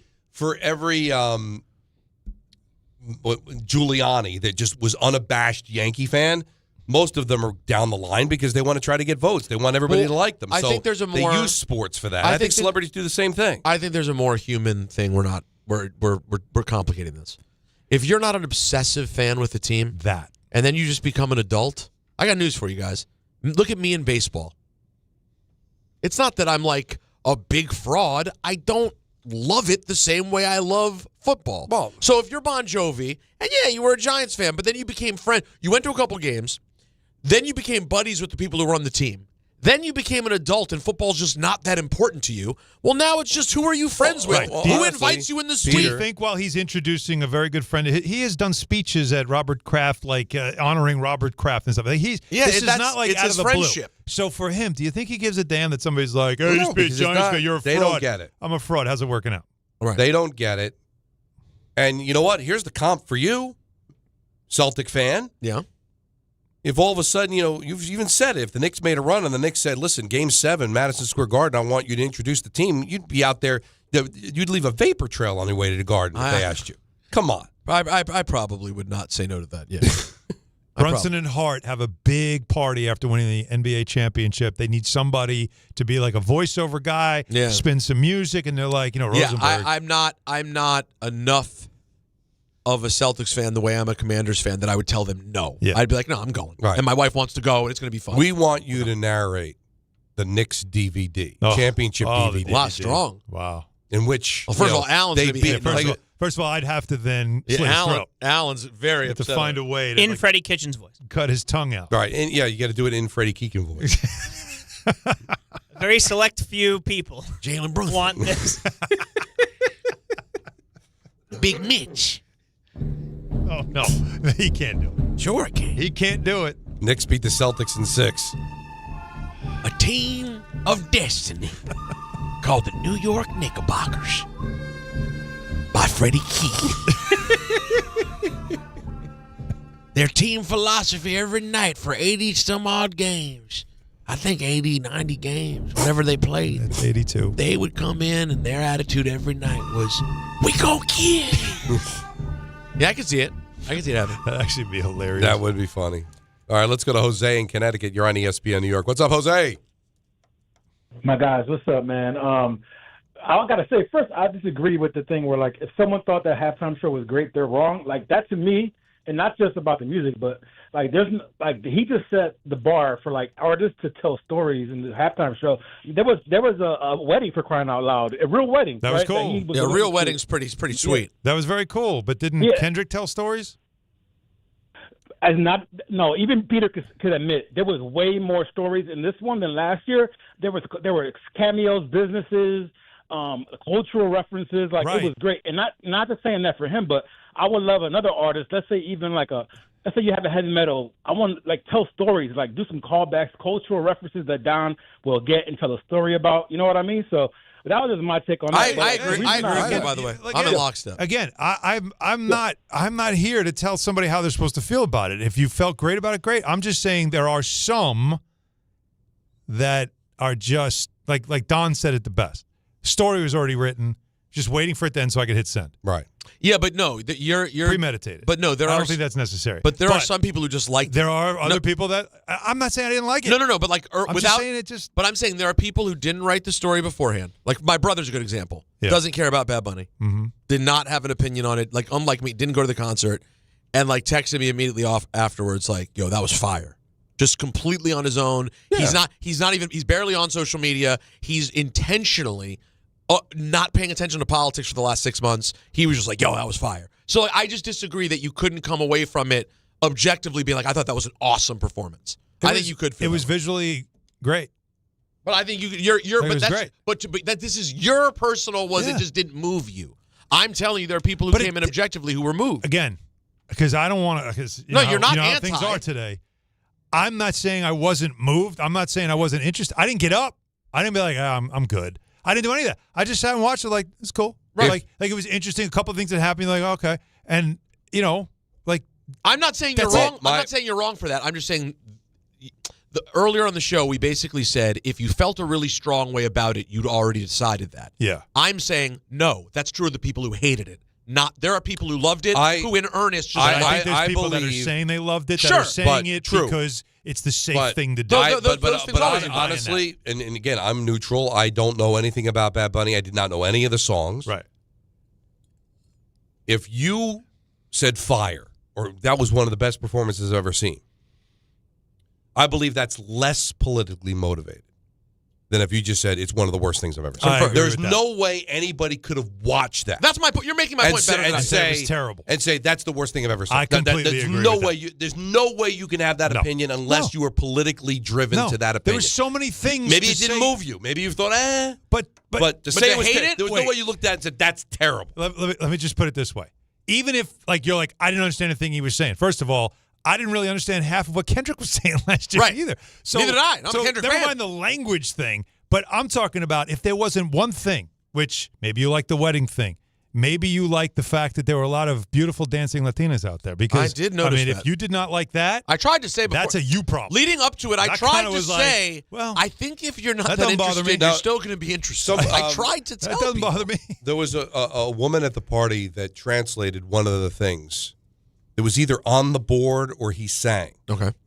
That was She Twerks Alone, I guess was one of the things. Yes. Right. So, I mean. That song is like a women empowerment song. Where basically it's like the concept, and I've had this explained by Laura, is like the concept of it is like, fellas, sometimes girls go out and they want to party and basically twerk on their own, leave them alone. Like sometimes girls just want to have a night to be girls. And it was a controversial song when he did it, because he did the video and dressed up as a woman. That's who, he pushes boundaries. He didn't do. He did not come close to doing it. A straight couple got married in the middle. It was a really, to your point, it was a very down the middle, easy to like. And to Alan's point, if it's not your kind of music, easy to be like, give me the nachos, I don't really care. But hard to come away from it being like angry. Oh my God! Like it was pretty nice. Unless you just wanted, you were going to have that opinion, to be offended, no matter what. But here's what I want you guys to know. What? Well, if you're thinking about betting on the winter games on FanDuel, let me ask you guys: does it make sense? How about this? From game lines to medal counts to finding your angle on the events you care about most, FanDuel gives you more ways to stay connected to the action. The winter games are on, and there's no better way to follow them than with a bet on FanDuel. Oh, great. Curling matches that start slow and somehow get tense fast. Speed skating decided by inches. Hockey games that feel different from the opening face-off, and so much more. Maybe bet on the U.S. women's hockey team to win gold. Last I saw, they were winning 1-0. FanDuel, play your game. 21 and over and physically present in New York. For help with a gambling problem, call 877-8-HOPE-NY or text HOPE-NY 467-369. So I told you we're at the party, and there were two separate rooms that had the TV on. Yeah. And we got to the party, it was after 4. So we're still 2 hours and a half. That's way too early. When you have nothing on, the Knicks game was already over. You'd be surprised what you find yourself getting into. They had, and you know I'm not a soccer guy, but they had Real Madrid on ESPN. Oh, boy. Versus Valencia. Mm-hmm. It was 2-0 final. Real Madrid won. I found myself getting into it. When there was nothing else. You were into the game. When was this now? Before the Super Bowl. Before. So this is like 5 o'clock. Yeah. And then somebody turned on like channel NBC. They had an app, so it was like YouTube TV, thinking they were putting the Super Bowl on, but instead it was NBC. They were showing curling. Oh. just the best. Once you start to figure out what they're trying to do, I found myself kind of interested. So it's so good. Now, this is what happens when, because this, unfortunately, and no one on this planet has done more pre and post than I have. But this just tells you, if you're a diehard sports fan, pre-games don't do it for you, right? So you got to find some kind of competition. And if you're watching curling, then you're into competition because it's curling.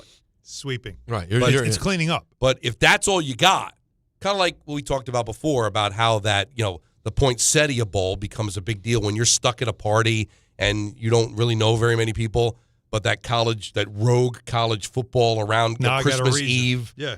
It hits different. All of a sudden now you're like totally in on that game. That's I found myself into the soccer and curling. Yeah, when you're what? I'm not a big pregame. Shout out to our mixed doubles team, by the way. They're going to compete for the gold medal. The Corys won today against the reigning defending gold medalists in Italy, and now they get a chance to get gold, and we've never had a medal in mixed curling. How about that? The It is Corys weird. getting it done. I don't know how one gets into curling. We like to sweep. You got to be just into sweeping to start out with. I don't think we have the training facility. I think those are Minnesota. Wisconsin. They've got them. They have them. I'm sure there's one in Connecticut, but we don't have them here. I think there might be one in Connecticut that I've heard of. Any place where there's hockey arenas, Yeah. if you've liked those winter sports, you probably have a curling arena somewhere. Yeah. It's crazy, man. Probably a fun game. Let's squeeze in Dan in Saratoga. You're on ESPN New York. What's up, Dan? Hey, what's going on, guys? It's all going. Hey, so last night, I thought the halftime show was actually pretty good. I was indifferent going in, wasn't sure what to think. I had a lot of people telling me how ridiculous it was, but I kind of went in with an open mind. I actually enjoyed it. But let's be real here. The real winner last night was Joe Burrow. Go ahead. Did you guys just see who he brought to the Super Bowl? Let's just put it that way. No. I mean, this guy. Hold on. I'm going on the Twitter right now. Is it On you talking about on his arm? I mean, I'm not sure. I know he was spotted at some parties the night before, and I was just looking on the internet. I mean, he's the real winner of last night. Let's just put it that way. The real MVP. But you know who I would love to have seen do a Super Bowl halftime? I have one thing to say. I just looked at a picture, and I'd like to say one thing. God bless. God bless. Who? It looks like influencer Sophie Julia. I don't know who that is. I don't know who that is, but I know one thing. God bless. I thought. God bless. Me bless. Yeah, I thought he was involved, but apparently. Oh, not. he's involved. No, he sure is. Oh, so That's your ace. You thought he was taken? So Sophie, what is it? Sophie Julia. Yeah, he was.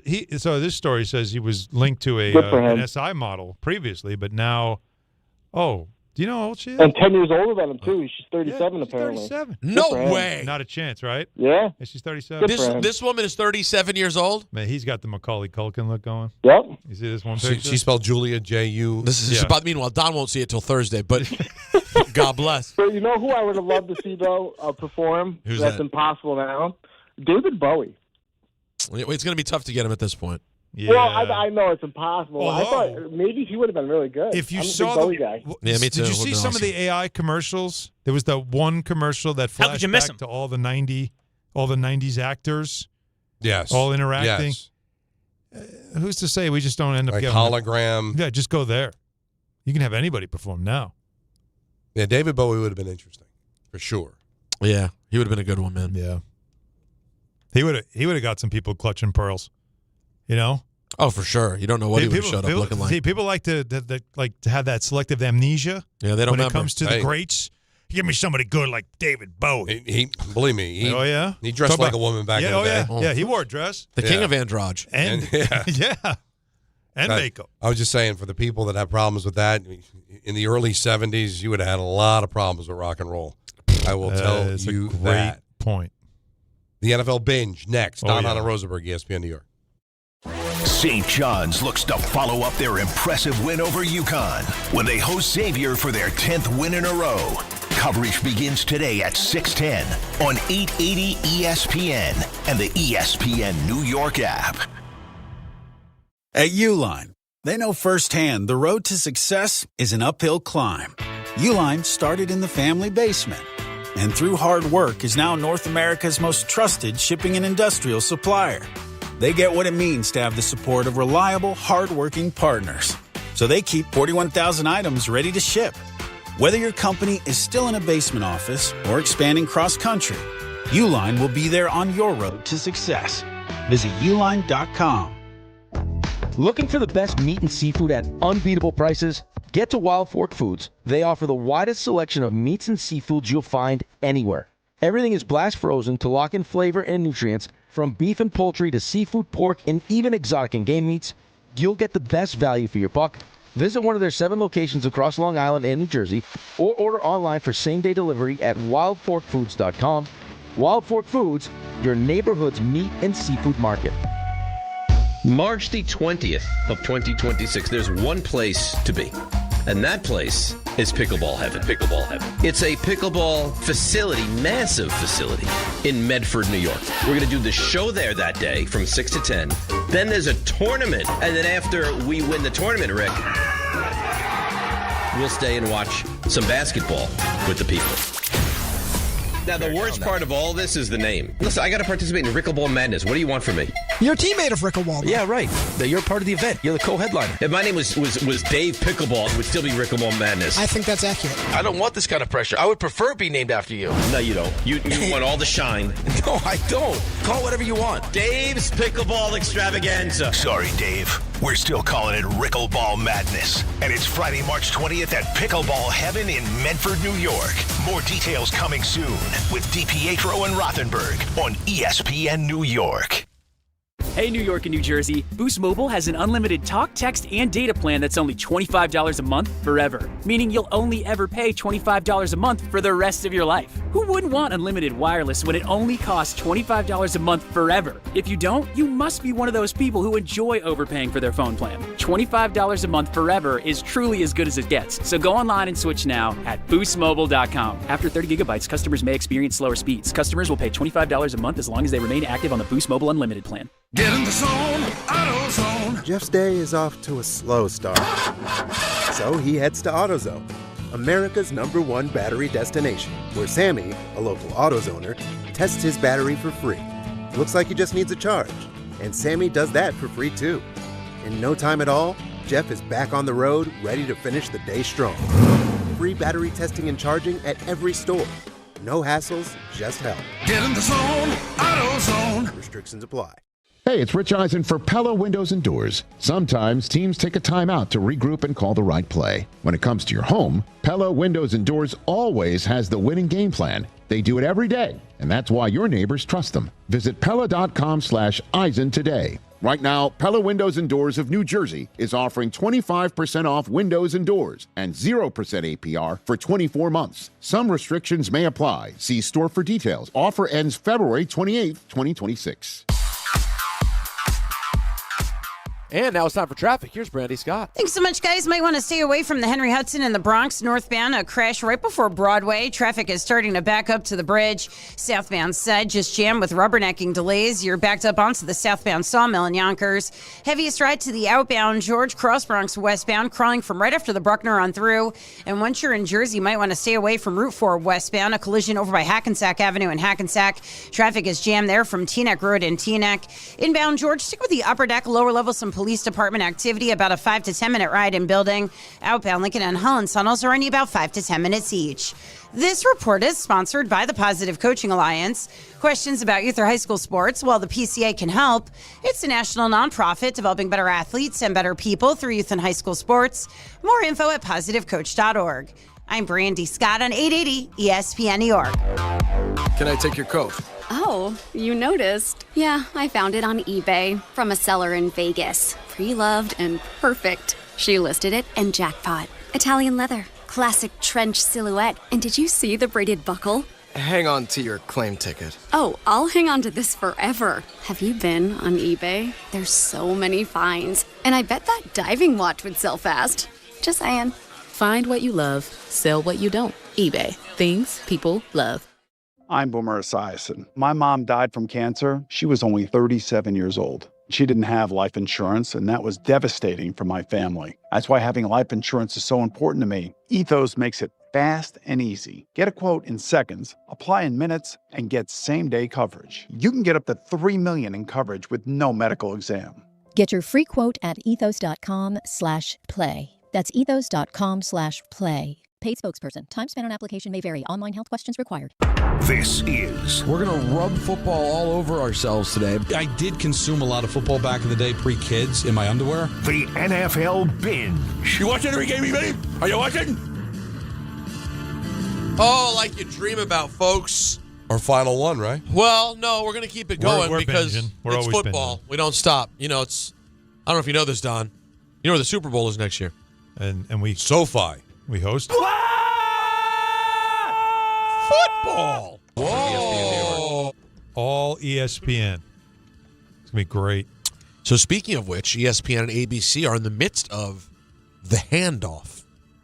The handoff. In recognition of our company being the host of Super Bowl 61 next year at SoFi in L.A., starting last night with SportsCenter, with SVP, and currently with NFL Live, we've been live with exclusive reveals and original storytelling. Keep your eye out for more exciting reveals in the lead-up to Super Bowl 61 in Los Angeles.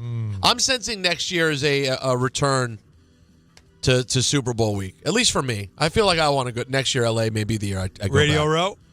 Yeah, why not? I mean, I brought it up to all of us like 6 months ago. Was like, hey, should we go back? Like, does it feel like the right thing to do? Yeah. And we didn't get a whole lot of movement. My feeling is next year we'll be able to get a little bit more movement. Think so, huh? I would hope.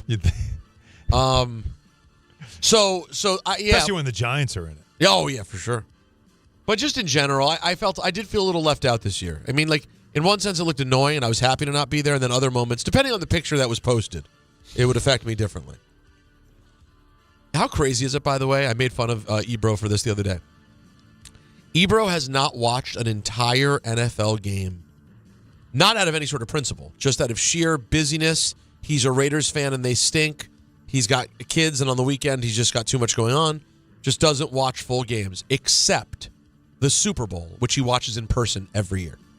How many people are there, you think, who do not watch football? Probably. A lot of people at that game. How many PJs were parked at the airport? Did you see that photo, the aerial photo? I did not. Oh, my. Dude, it was... It's at over 600 private jets. It was embarrassing how many of them all parked in like this giant cluster, like it was a car parking lot. And then there was this live graphic that was sped up, of course, of just one by one after the game, them just taking off. Everybody just going back to wherever the hell they called out. Destroying our environment together as a team. And all of them, I would say, are probably in the same category of, I don't really watch the NFL, but I love going to the Super Bowl. No, the Super Bowl is a good time. That's a great point. I guess in my life, Ebro's the only one. Yeah. But So in does the that make world. Are you suggesting he's a fraud? Ooh. No. Not at all. No, God forbid. I mean, he could be a fraud about. Don, are you? He's a fraud about many things when it comes to sports, but not because his job has him go to. If you want fraud, no. Here's the fraud part. The fraud part is Ebro was Mr. Anti-NFL. Okay, in the Kaepernick era, right? And last night, literally, his voice was, "The NFL thanks you for watching halftime." He's literally the voice of the NFL. Now that's fraud. Well, it's your job, though. Is he the voice of the NFL, or is he the voice of... It's the voice of Apple. Of Apple. But in that moment, they don't say Apple thanks you. They say the NFL thanks you. That means you're working at the door. Taking the blood money. Now listen, I would take it too. Of course. Sounds like a great time. He was in the suite with Bieber, Dave Grohl, Kendall Jenner. So, by the way, Justin, everything's good? Because wasn't there some stuff Justin about... and Haley? Yeah, after the Grammys, there was some... There are always stories... Then I saw them together. I'm like, oh, wait, they're good? I think they're fine. Right. I think everyone's always got a story that things are bad with Justin. Like, it's weird. They don't want him to be happy? It's weird. I mean, listen. This is the most stable he's been in a long time. He puts off an energy that's aloof and weird, but Ebro said he seemed fine. Good. So in case anyone's concerned... I was. I have it directly. Ebro said he seemed good. He's good. All right. It's JB to you and me. All right, guys. Well, we've been talking about it just a bit. The Seahawks beat the Patriots in such a memorable Super Bowl, 29-13 to win Super Bowl 60. 29-13. Right. That's a cover to you and me, folks. So memorable, I forgot. A defensive battle for much of the game. Like you dream about. But Seattle appeared to be the better team most of the night, started to pull away when Drake Maye started making mistakes. And the Patriots, they continue to live. 1st and 10 at the Seattle 44. Here comes the blitz. Maye, he tries to throw. Ball comes out. Going the other way with it. Turning upfield. It's Chenowusu. And he scores. Touchdown, Seahawks. The Seahawks defense, they have done it again. That's very good not steppage. Yeah. Because you could hear how bad he wanted to step. Oh, yeah. He giggled. It was the a little clincher. It was the Super Bowl clincher. He went boom, but then he knew, shut up. Right? That was well done. Well, let's hear how they did on the final call. Uh-oh. This is from Seattle Sports, 7:10. Single receiver right. Maye dumps it off underneath. Ball is caught. It's the running back. It's Henderson. He is tackled in bounds. 3, 2, 1. The Seahawks. They're bringing it home again for the second time in less than 12 years. The Seahawks win Super Bowl 60. They are bringing the Lombardi back to the Northwest, and the party begins at Levi Stadium and in Seattle, and it won't stop for days. Don, your thoughts as a play-by-play guy? Oh, who am I? Come on. You're Don LeGrec. You're just Don Pucks. I'm in no position to But you didn't care for it, did you? You didn't like it. Well, you're hesitating. It was a lot. How about let's just let the crowd like lay out a minute? If I had a critique, it would be you've had basically since the kickoff to know your team was winning the Super Bowl. So don't struggle with the years. Like he was doing the math. Like he was doing the math in his head. I'm so glad you should have that like already worked out. Right, so that's all I would say. Right, 12 years. Yeah. No, that's all I'm saying. It's like you knew. Otherwise, it's great energy. Sure. He just decided to just do the math in real time. He actually did a very good job. It's just that you could sense the little bit of the delay. And why burden yourself in that moment to do math? Well, you also had 2 weeks to know that it's been either 12 years or not 12 years. And you should have that worked out. I would. Dozen hits different, right? Wouldn't you have also pre-scripted something, like even with bullets, just a couple of things that if it happens, this is what I want to hit, right? Yeah, I don't believe in scripting it because you want it to be natural, but you still. But a moment like that. It should be like an outline. If I'm going to go with how long it's been, let's nail down the number. Because if I had to do math in front of a live audience like that, Peter will tell you, it never goes well. No. Just on this show, never mind calling the Super Bowl. Oh, for example, we've got drops. We have drops. There are several drops of Don and math that just are not. It's not positive. So you want to do the work in advance. What you're saying? We have drops of Don failing at math. Of course we do. Several. Several. There's 2 that I can think of. Yeah. I don't know. If I were to guess 50. And then add 10. 60. Then divide it by 4. 12. No. 20. No. The Yankees have played 7 doubleheaders this year, Don and Peter. That's 14 games. What do you think their record is? 6-1. So as you can see, Don needs time, and that's why you should take the time. And you'd think, right? Do it in advance. Also, can I just say that I do think we live in an era where sometimes, occasionally, and I was glad Tirico didn't do it yesterday. Sometimes I think the final championship call is too scripted. People have gotten very focused on you have to be like, and like birds of a feather, the Seahawks come down from the sky to grab 60. Well, it's like sometimes just I get they that. won. I get that. And if it's a close game that needed, that has a big finish, a moment, of course you're not going to script that.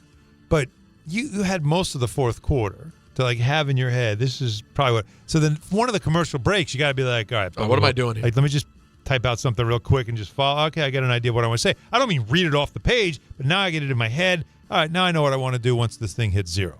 That's all. Yeah, especially because you're not getting a lot of fun, exciting but calls. But it was fun. It wasn't terrible. I just was curious. I was wondering if Don would have caught that pause at the net, and you did. So that's why I asked. All right, here's Drake Maye. Do you think your shoulder may have limited you in this game? I think it'd be hard to say that. I was feeling good enough to be out there. If I'm out there, I wouldn't put the team in, harm's way to not be, myself, and just didn't make plays tonight. That's the way to answer that. Yep. Yeah, what else are you going to say, right? Well, you could say, offensive line sucked. It's hanging off my shoulder. I shouldn't even have been out there.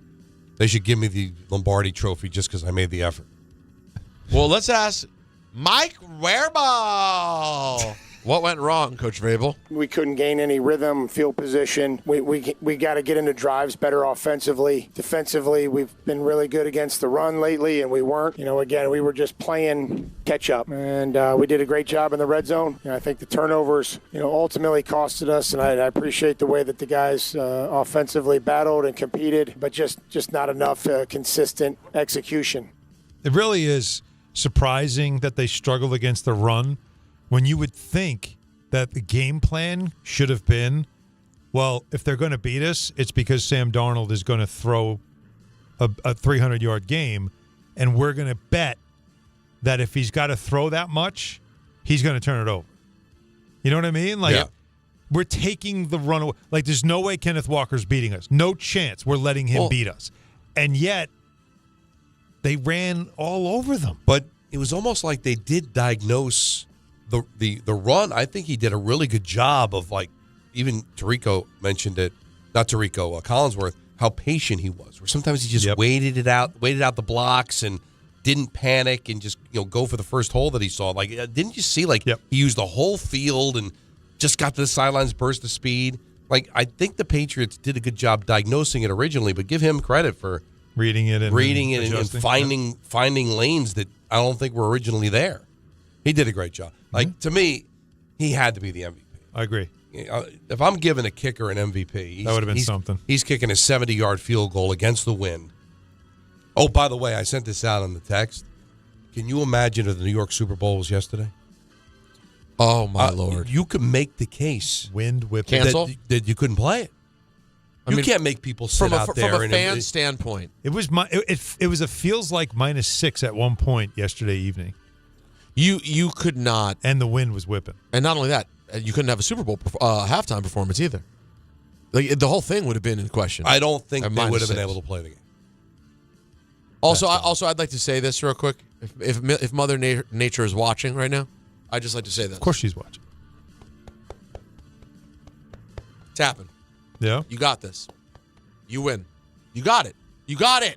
I don't want any problems with you anymore. You won. I lost. You sure? You're stronger than me. You are Mother Nature. We are peons. You've proved your point. I can't take any more, guys. No. I'm telling you. Guess what you're going to have to do? Take more of it. More. I'm telling you guys right now, it's one of those, for everyone out there, anyone out there who moved to the burbs and you left your friends in the city and you have a constant fight with your friends from the city who kind of look down on you for moving to the burbs, and you're always trying to convince them, just move to the city. And they're like, no, I don't want to be old. And you're like, trust me. This is the time to call your friends who still live in the city and rub it in their face. Because it is pure, unadulterated ass living in the city right now. It is awful. As bad as it is in the burbs. What temperature right now it's different. Would you take? If you could hit a number that is reasonable for this time of year. 35. 6-1. Oh, melt the snow around my car. You're going to get 35. How was your car, by the way? Later in the week. I don't know. It's in a block of ice. Yeah, have you at least gotten in to start it? I've started it. Oh, right. Yeah. I've started it. I pulled back and forth in the space to see if there was any movement. Clear away the exhaust. A little bit. Okay, good. When are we getting 35? Oh, no, we're going to get 35 later this week for I think a high of 42 Wednesday. Seriously. Are they saying that? We're going to go on the road. 38. But by next week, it's going to be balmy. We're going to hit 42? 41. Wow. But rain. No, is it rain or snow? When I saw it, it said snow. Looks like rain to me. Oh, I would love rain. I would love rain to melt things down. It is so in the morning. Also, I know it's not Thursday. Wintry mix. I'm sorry. What? Don't get excited. Wintry mix. Oh, I know it's not Thursday, and I know it's not Tuesday, and so maybe I'll just give you a preview and save it for tomorrow. Right. I'll do that. Remind me, please, Anthony, to do this tomorrow. Do what? Just because there's snow on the ground, doesn't mean you don't pick up your dog's poop. Snow is not a poop catcher. Unacceptable. Right. Snow is not. We've all given up. That's complete chaos. It's just a different layer of ground. You can't. My Unacceptable. block is covered in feces. Jail. I want to say it again. Send them right to jail. Wow. If you don't at least make the How effort. long? No, listen, a couple of days. But if you literally don't make the effort, like it happens to the best of us. You forgot your bag. So now you're looking around for someone else to come. It's freezing out. You got to give it a minute, see if anyone comes. If no one comes, then you got to start looking around on the ground and going, is there anything else I can use to pick this up? You have to do everything possible to at least try to make the effort. Mm-hmm. That is what it is to be a part of this city and be a good person. A part of society. I mean, a human. Wait till you move into a cul-de-sac. And people have dog walkers. And the dog, they just leave it. Come on. No, we put bags on the light post. On a light, you want to bring bags? We'll give you a bag. Now you have no excuse. And they still do it. Jail. Mm-hmm. Yeah, jail. That's my feeling. Jail. Mm-hmm. That'll do it for your NFL binge, folks. We'll get into some more audio and things during ENN. Special start time, 1 hour from now, 5:50. We'll do ENN. Now, we got more calls on the Super Bowl. Knicks had a big win earlier in the day after a miserable loss earlier in the week. We'll dissect all of that. ENN, a special time today at 5:50 because we're off at 6:10 because of St. John's basketball. Don on Rosenberg, ESPN New York. With Progressive customer service, there are lots of ways to connect with us, so you never have to miss a second of your favorite sport.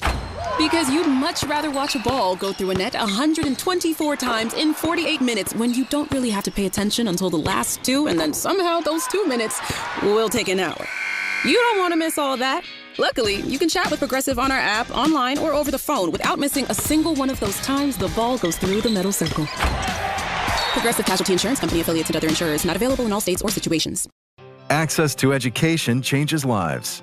That's why National University provides flexible online and hybrid programs from associate to doctorate degrees. Since 1971, NU was built to serve non-traditional working and military learners nationwide.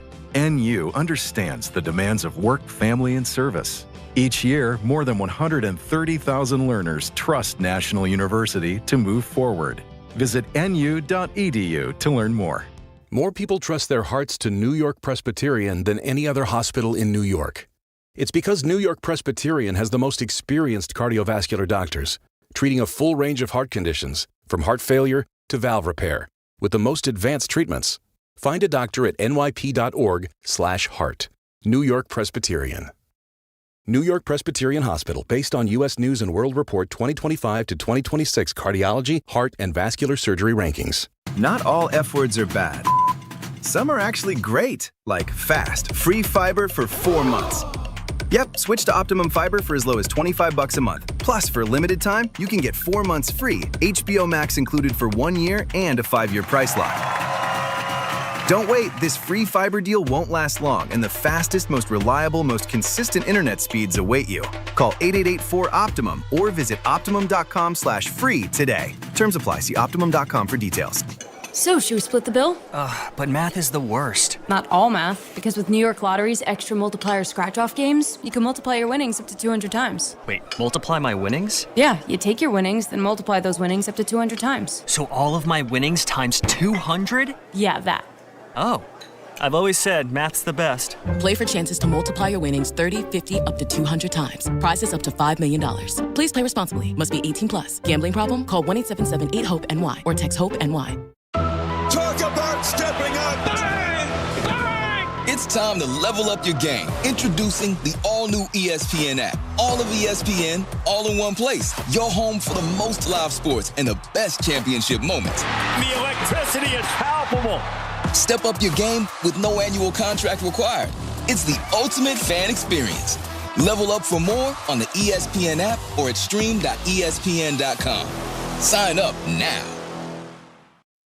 My name is Whitney Allen, and I'm a widow. My husband, Ryan, died. We never thought we'd ever have to use life insurance, but the unexpected happened. With Ethos, signing up was fast and 100% online. You can get a quote in seconds, apply in minutes, and get same-day coverage. No medical exams, and you can get up to $3 million worth of coverage. I'm grateful we were prepared. Get your free quote at ethos.com/game. That's ethos.com/game. Paid spokesperson. Time spent on application may vary. Online health questions required.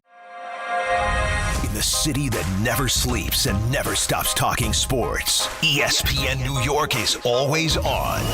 Now you can live and breathe everything New York sports wherever you are. On your radio dial, on the ESPN New York app, and streaming live on YouTube. However you watch or listen, ESPN New York is always on for you. Hear us, stream us, watch us. This is ESPN New York. Prizes, flyaways, even cash money. You want it? We've got it. Find a list of all contests and official rules by visiting ESPNNewYorkContests.com. That's ESPNNewYorkContests.com.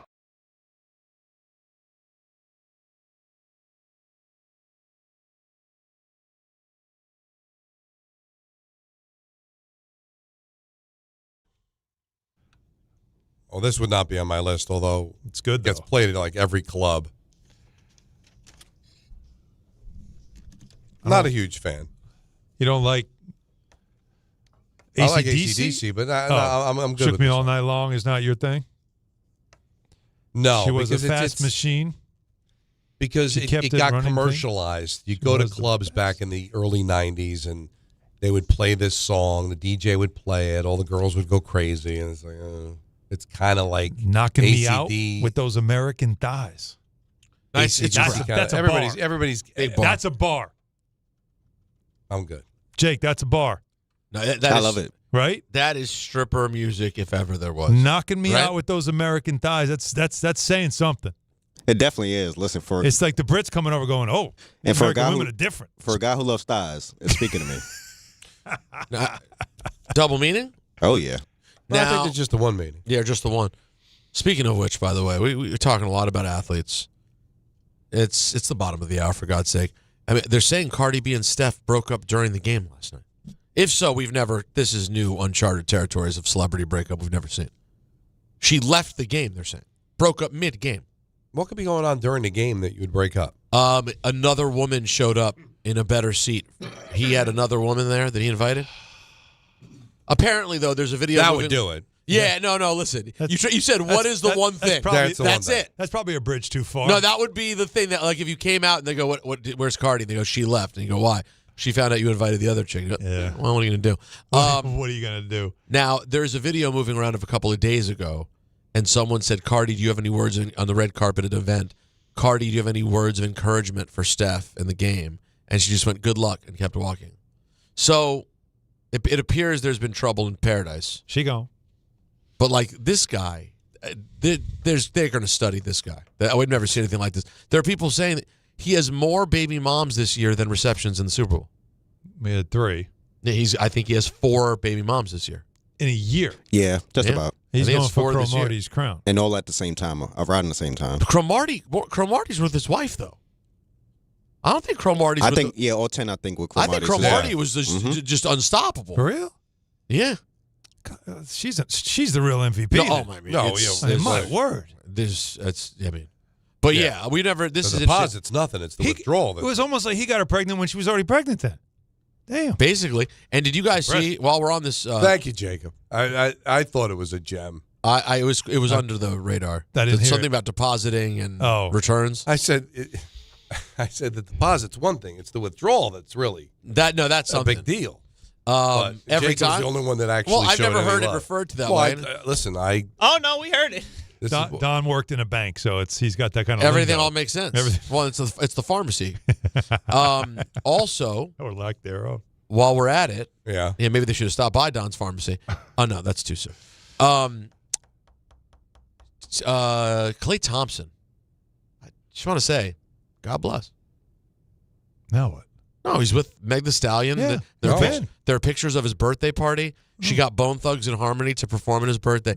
Every video you see, for every Cardi, Stephon Diggs that you see of just a disaster, Klay and Meg just seem. I mean, he's the nerdiest, least sort of like. For a stud player who's a pretty good looking guy, He's not hip hop. He's not cool. Yeah. He's not the dude. And he landed Meg Thee Stallion, and she's head over heels. Every video, she's cooking for him. And like, this is no loser. Meg Thee Stallion is very successful in her own right. But he's chill. And that's the thing. Like, he's just a good guy winning, is what it seems like. It just feels like a good guy. What's wrong with that? No, you love to see it. Because I don't love how things are ending for him from a basketball standpoint. I don't know if it'll end in a great place basketball-wise. Doesn't seem like it. But guess what? Got news for you. I don't think he cares anymore. No. I think he's kind of good. Yeah. He's got rings. He's got rings Winning jingling and jangling. He's good. And now, by the way, his brand in post-career will totally change because of this. He has a chance to, like, really elevate himself because people are like, he pulled Meg Thee Stallion. Huh? And he's very similar to Adam Sandler, where he's like, I don't need to impress you. Like, whatever. Like, I do Is what that I do. his vibe? He's very I don't do anything to try to, like, live up to whatever standard you care about. Like, whatever you need, that's fine. That's you. He's very Is he the best? Chill about Is he the best? Criticism. Pure. When I say this, I don't mean that no one else has ever been able to shoot a basketball as well. But in terms of your job is literally shoot the basketball. Mm-hmm. Has there ever been anyone better than Clay? Steph Curry. But Steph, it includes a little bit more. I know what you're saying. He's the best shooter in the history of the game, Steph Curry. Well, but you see what I'm saying? But Steph has other jobs. the ball runs through Steph constantly. Yeah. Clay, it's like if you get Clay the ball, I would catch say, and shoot. I would say for his role, yeah, he's for a guy that understood my role is to be the knockdown shooter. He's one of the best. Yeah, he's way up there, right? Yeah, he's one of the best. Yeah, I can't even think of the name of who would. Because if the first name you had to go to was Steph, that already speaks to how good Clay is. You know, Ray Allen. Ray Allen is, and Ray Allen on the Heat was very similar to Clay. Like, Ray Allen didn't have to really carry an offense; he just had to knock down shots. Well, listen, if you could bet on people to make shots, you'd probably bet on Steph or Clay, or you know what I'm saying, Ray Allen. But if you want to bet on the winter games on FanDuel, how about this? They got game lines to medal counts to finding your angle in the events that you care about most. FanDuel gives you more ways to stay connected with the action. The winter games are on, and there's no better way to follow them than with a bet on FanDuel. Curling matches that start slow but somehow get tense fast, speed skating decided by inches, hockey games that feel different from the opening faceoff, and so much more. Maybe bet on the U.S. women's hockey team to win gold. FanDuel, play your game. 21 and over and physically present in New York. For help with a gambling problem, call 877-8-HOPE-NY or text HOPE-NY 467-369. We saw the odds for who can go to the Super Bowl next year. We'll get into that. Do you think either of these two teams can get back? We're also going to talk about a strange weekend for the New York Knicks that ended very, very well. It's Don, Hahn, and Rosenberg till 6:10, and it's St. John's basketball on ESPN New York. When it comes to meat and seafood, selection matters, and no one beats Wild Fork Foods. To everyday essentials, to high-quality steaks, to seafood, and more, every product is blast frozen to lock in peak flavor and freshness, so you get restaurant-quality meats at home for amazing prices.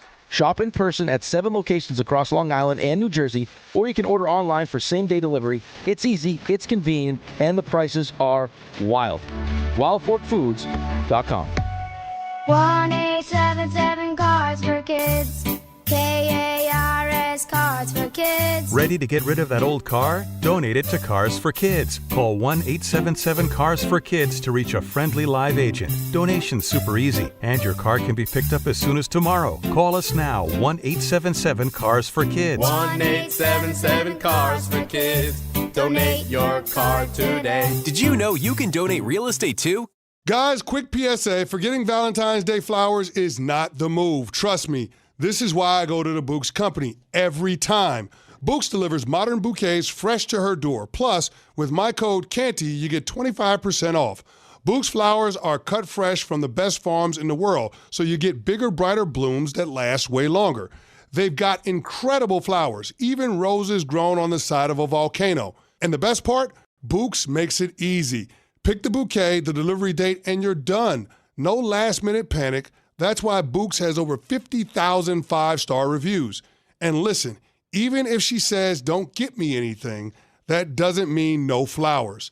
Flowers still score every time. Valentine's Day is February 14th, right after the big game, so don't fumble this. Order now. Go to Bouqs.com, use my promo code CANTY for 25% off. That's BOUQS.com, promo code CANTY. Bouqs, promo code CANTY. And now let's take a look at the traffic with Brandy Scott. Thanks, guys. Not an easy ride on the east side of town. FDR northbound at a standstill heading over to the Willis Avenue Bridge. Looks like we might have something brewing on the Bronx side. You're crawling from the Midtown Tunnel. No relief on the Henry Hudson and the Bronx northbound. An accident right before Broadway. Delays go back across the Henry Hudson Bridge into Manhattan. Southbound said just bumper to bumper with everybody stopping to take a look. New issue on the Deegan southbound by the Moshlu. Looks like a broken down car in the left lane. Delays go back onto southbound 87 in Yonkers, heading over to the outbound George. Inbound George looking good for the upper deck. Lower level police department activity picked up, just about a 5-minute ride. Outbound Lincoln already about 15 to 20. Outbound Holland 10 to 15. This report is sponsored by the New York City Department of Transportation. Speeding ruins lives. Drivers, watch out for pedestrians and cyclists and slow your turns to less than 5 miles an hour. I'm Brandy Scott on 880 ESPN New York. Texting enrolls you in recurring automated text messages. Consent not required to purchase. Message and data rates may apply. It's crazy to see how much everyone's changed at these reunions. Did you see Brian? He's in better shape than he was 25 years ago. How is that even possible? Yes, he told Tim he started taking Nugenix Total T2. The testosterone booster? Yeah, but he said it's way more than that. It also skyrockets nitric oxide in as little as 3 hours. Tim started taking it right away, and trust me, I've already noticed results. Wow, I might just have to go catch up with Brian. After 40, energy, strength, drive, it all starts going downhill. Feel like your old self again with Total T2. Stronger, leaner, and more energized. Just text ORDER to 369-369 for your complimentary bottle of new Nugenix Total T2, the next generation testosterone and nitric oxide booster. Text now and you'll also get a free bottle of Nugenix Thermo X, our most powerful fat incinerator. That's ORDER to 369-369. ORDER to 369-369. These statements have not been evaluated by the FDA. Product not intended to diagnose, treat, cure, or prevent any disease. ESPN New York, now streaming live on YouTube. Subscribe today and watch the show. WHSQ and WCBS FM HD2, New York.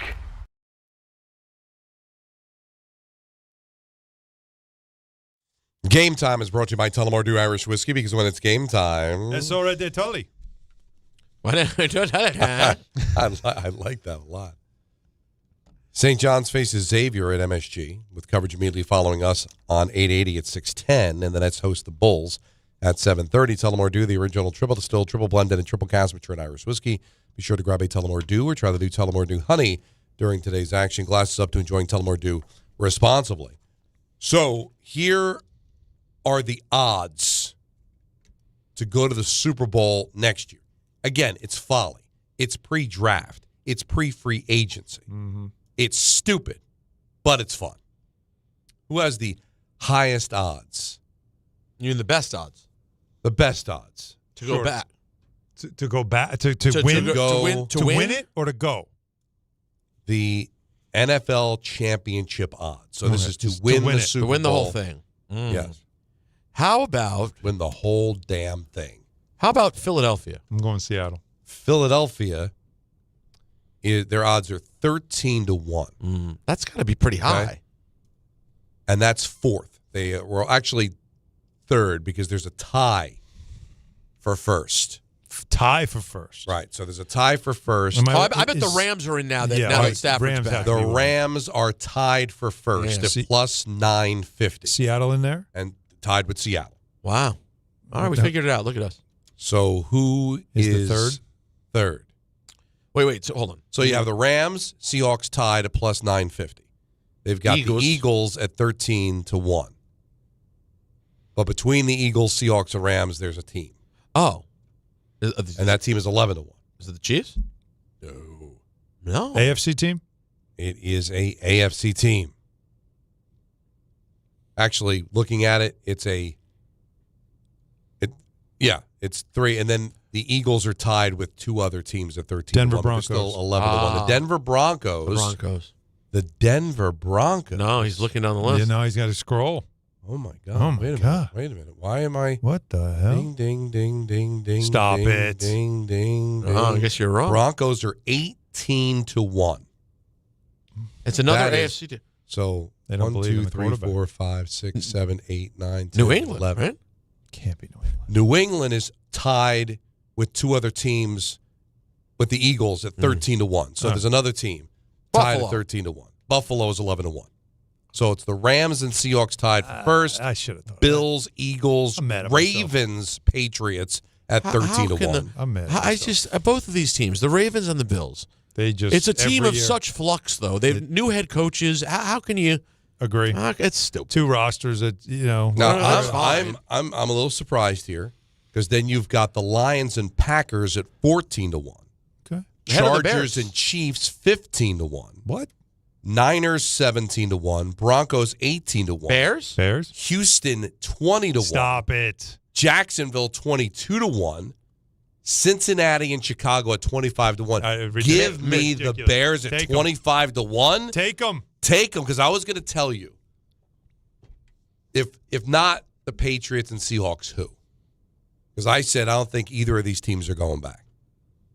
I would take right now. I would take the Bears coming out of the NFC. The Bears. Right now. The Bears. Now, again, it's folly. It's pre-draft. It's pre-free agency. But what I saw Caleb do last year, I like Chicago. Mm-hmm. I think there's a true home field advantage there. I'm 25-1, man. That's good. Those are good odds. That's going to go up, man. You're not going to get odds like that. Mm-hmm. I know. So if you could actually get those odds, I don't know if you could actually get those anywhere. 25-1 with the Bears is sexy. All right. How are they tied with Cincinnati? Someone make that make sense. Again, Doesn't make Burrow, sense. it's the whole thing, and it does always stem around quarterbacks and who would believe in that team. And Cowboys 35-1. Wow. Buccaneers 40-1. Your Commanders. This is also a good bet, Peter. Yeah. 60-1. Oh, the 60. Commanders. I'm sorry. 60-1. Was that not what the Patriots were? Yeah. On DraftKings, you could still get the Chicago Bears at plus 2,500. Plus 2,500. By the way, the Giants 100-1. So you're saying there's a chance? And the Jets are 180-1. Oh boy. The two teams with the worst odds to win, Dolphins and Cardinals at 200-1. That's actually gotten worse. The Bears got Jim McMahon. Jets are 200-1. Dolphins and Cardinals are 250-1. Oh, wow, so it's changing. I'm just going by ESPN. This is the flagship. Yeah, but they're using DraftKings, and they probably haven't updated since they first came out. Well, because people are seeing these odds and going, man. We've already got movement. Because yes, listen, Stafford had an unbelievable year. Mm-hmm. He's a year older in a tough division. All right, are the Lions on their way down? I think maybe yes. I think the Bears, man. I think the Bears. It feels like they're ready to take the next step. Now the Giants, listen, 100-1. Why not throw it out there, right? Like, new coach, quarterback, and all that. But I just think still the Eagles are the class of that division. Super Bowl is the part with the Giants to me that that would take something pretty miraculous. And of course, there's still a whole offseason of roster moves, right? Right. But he's already putting together a good staff, so maybe they'll turn around. There's a lot of belief in Jackson Dart. I love that. Dart was there at the Super Bowl, and he was talking about it, how much he wants to be here. He wants to be in this game. He's driven by it, and that's all the kind of stuff that you want from your young quarterback. But playoffs for the Giants, I think there's a better reality there of them being able to turn it around enough to be a playoff team next year. I don't think that's crazy. Where do you think, though, ESPN did their, of course, way too early power rankings. Right. So now that the season's over, as we head into the new season, where does all the teams rank? Now, the two teams that are in the Super Bowl are 1 and 2. Right. Where do you think the Giants are situated right now in the power rankings? Probably not that much different than the odds. So I'm 20? Peter? For the Giants. The power rank. Where would you put them out of 32? Where do you think ESPN's power rankings? Oh, where do I think that they would be put, or where do I think they are? Well, how about let's go with where do you think they would be put by our FPI? Well, because of the new coach and the developing quarterback, I believe they would be good to be a fringe playoff team. 18. Okay, 18. 25. Low. That's lower than I even thought. Yeah, surprisingly low. I am surprised by it, but that's where they have them right now, and there's probably still work to be done, so we'll see. Where do you think your Commanders are? I'm worried. They were going from a top 10 team. I'll say 15. To a team that was out of the playoffs this Well, we year. just saw this. They're 60-1, and there weren't that many teams. How many teams were lower than them on the Super Bowl odds?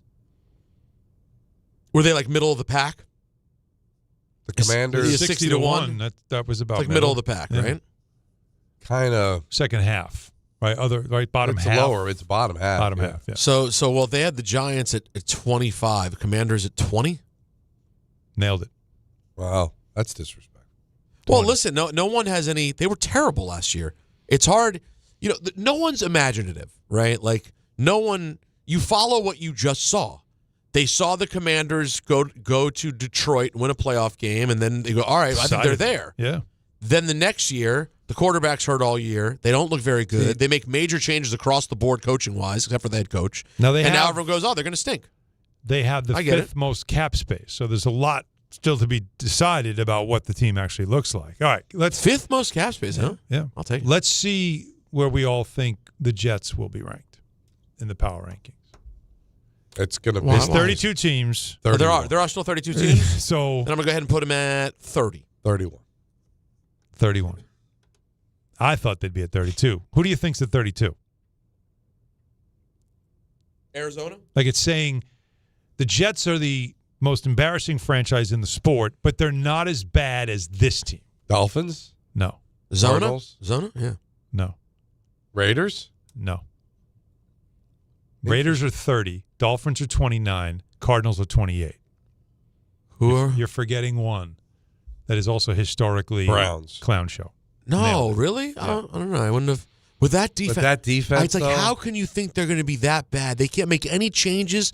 If you have Myles Garrett, it's amazing. There's no reason that you shouldn't at least be a middle of the pack football team. Right. I can't have you last if your defense is that I good. can't. Yeah. Literally, people cannot score against them.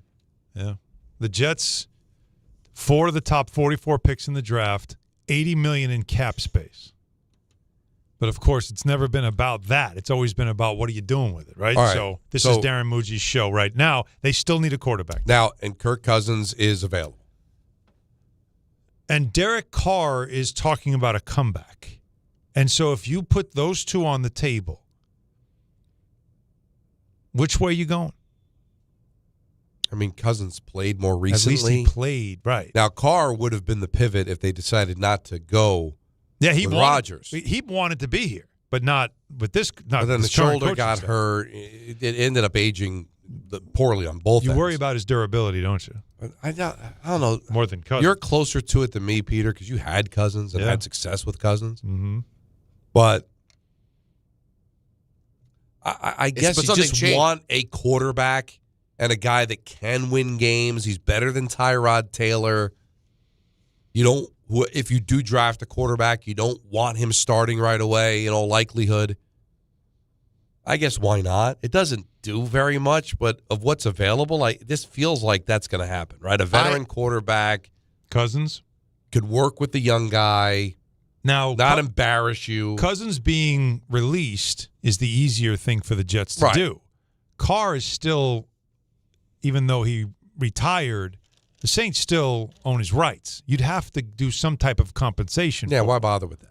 Right, so that knocks him And to it's a guy that who knows is he ever going to be right?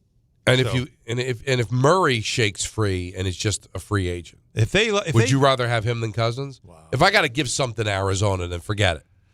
But if he shakes loose the way if the he's Cousins did, released and you just pay him what you because he's already got money in his pocket.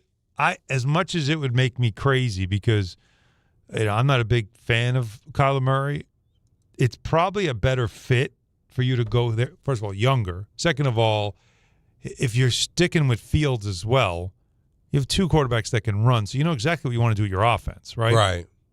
So it's a little bit smarter of a play. But they've got to do something, right? And that's why these names, as much as they sound, Let me just say it's about Cousins, gross, though. He something broke a couple of years ago. There's a reason this slide happened. I mean, let's not forget, what was it, 2 full years ago, guys? He literally has one of the greatest comebacks in history. That offense from Minnesota is clicking, and now Atlanta has no use for him. So something broke. He is not Kirk Cousins. It's the same thing I got caught up with Justin Fields. It's the same thing with Kyler Murray. There's a part of you that thinks is there some ceiling we haven't seen yet that maybe the right thing could be there for Kyler Murray? See, that's why I'm less excited about Murray, because there is going to be that, well, maybe we found our guy. They'll crack the code on him. He'll stay healthy, and he could be our franchise quarterback. You're not thinking that with Cousins. You know exactly what he is. He's a stopgap. He's going to work with your young quarterbacks. He's going to try to win you some games and then eventually go away. He's 37 years old. Right. When does he turn 38? He turns 38 in August, so he'll be 38 years old. Right? Mm-hmm. But you bring in a Kyler Murray, it's going to be like Peter said, that Justin Fields like, well, maybe we found our guy. And so every time he has a good game, it's like, we got our guy. Mm-hmm. You're not having that with Cousins. You are what you are. You're not our future. You're our present. And to get the quarterback we draft or whatever ready for 2027, it just feels like Cousins is going to be the next Jets quarterback. Just feels that way, doesn't it? I think it does, unfortunately. I'm not asking for movement, but I think that's a good thing. You know exactly what Murray? it is. But no, Kyler Murray, Michael. Yeah. Kyler Murray. Who spud Murray? That's not him. I just don't know how that works and what you do with Justin Fields, because to have the two of them it's two completely different systems. But Justin Fields is he's a cap hit. We're going to keep him because we don't want to eat the dead money. Right. And we're going to have first of all, we don't even know if they're drafting a quarterback, right? We don't know. I think they're going to. At some point they'll draft somebody. So can't there be a world where we've got Kirk Cousins, whoever we draft, and Justin Fields is on the roster because we don't want to take the cap hit, and we don't have to play the kid if Cousins gets hurt on opening day. It pulls a Aaron Rodgers. Then now we've got the guy that can play. Fields? Yeah. Now those are your three quarterbacks. Suck for another year. Are you okay with Cousins, Fields, and whoever they draft as your quarterback room? I could live with that. I don't know. Again, how does Fields hurt you? He's not a bad guy. No. Are you telling me that Murray's not available? That who spud Murray? No one else is available. Like, this is the best you can do. Let's just say, Mac Jones. Like, you're not doing any of that, right? I mean, I guess you could. You could if Mac Jones wants to come and do like one of these prove it Sam Darnold deals. Right? I don't want to be. Look, it's bad enough you got that extra year with Fields and now you're stuck. But your veteran is just the stopgap for whoever you draft. No, you're not drafting a guy that you're saying this is our future. You're drafting a guy and you're just wondering, why? Let's see what he can turn into. I don't think you have that in this draft. But like you're not like if you're using a third-round pick or a fourth-round pick on a quarterback. You're not. I don't think you're using a first or a second. No, because that's silly. If 4 picks in the top 44, you got to use them to fill holes on a roster. Unless that has a somebody's there. Let's see how this all goes. Right? We haven't even gone through the combine yet. They haven't had their pro days yet. I'm not falling for that again. I'm just saying that Cousins just feels like it's. I understand what you're saying. It feels a fait accompli, and it all goes back to this. Also, he didn't want to be here the first time around. They didn't want to live in New York. They didn't want to be here. Yeah, but now he's going to have a change of heart. Listen, do you want to play or not? I mean, who else is going to be signing him? But I need to know that you're all 38 years old. He has played how many games did he play last year? 10. He appeared in 10. He started 8. Yeah. And he had a winning record, right? 5-3. His more touchdowns than picks. 10-5. But it's not sexy anymore. No. Well, it's also, again, it's limited action, too. And if he played a full season, he probably throws for over 3,000 yards, probably 20 touchdowns, 10 interceptions. But something is wrong. What's wrong is he's old. Yeah. Yeah, I guess he just got old. And he's not everybody could be, Aaron Rodgers and Brett Favre or Tom Brady. But he is a savant, though. Like when you hear him talk football, he's got that kind of crazy mentality about like quarterback play and understanding it.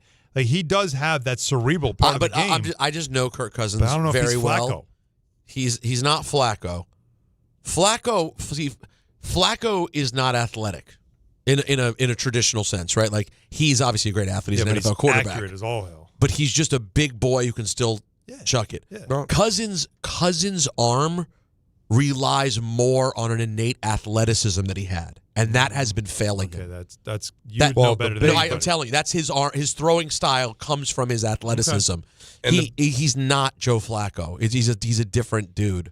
The big drop off to me is that he completed 61.7% of his passes after completing nearly 67 the previous 2 years. That's where the drop-off is. Wait, that was even in Atlanta he completed 67? Yeah. Oh, no, he's always been over 60. But they he was hated him hitting in Atlanta. 70s. They Well, hated the him problem after is he year led the league in interceptions with 16. That was the problem. But he had 18 touchdown passes and 3,500 yards in 14 games.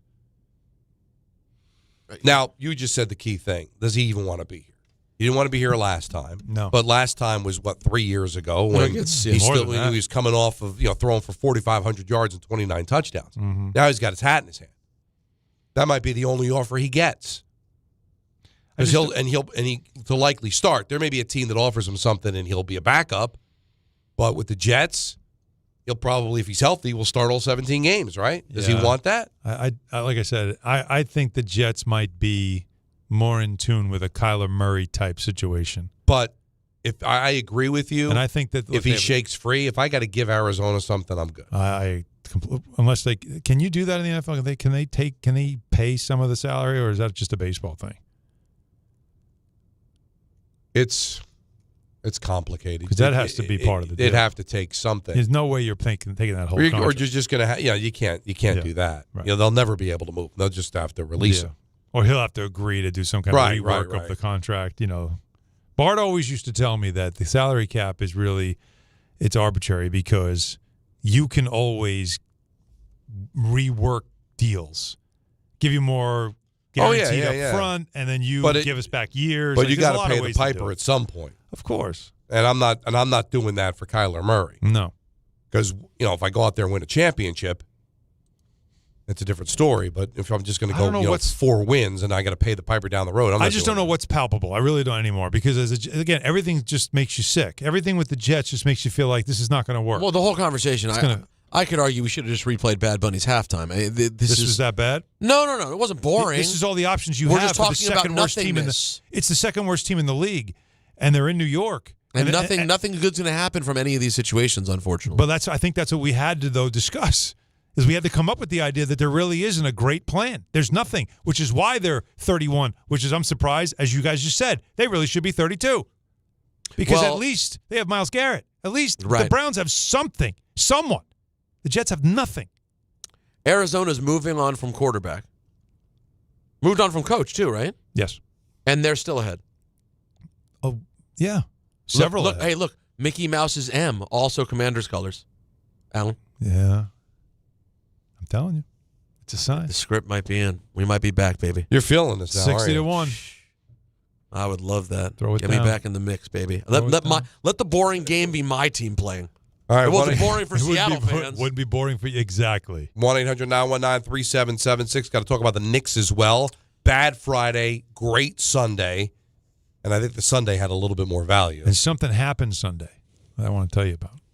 I like that. And then a special ENN at 5:50 because we're out of Dodge at 6:10 for St. John's basketball on ESPN New York.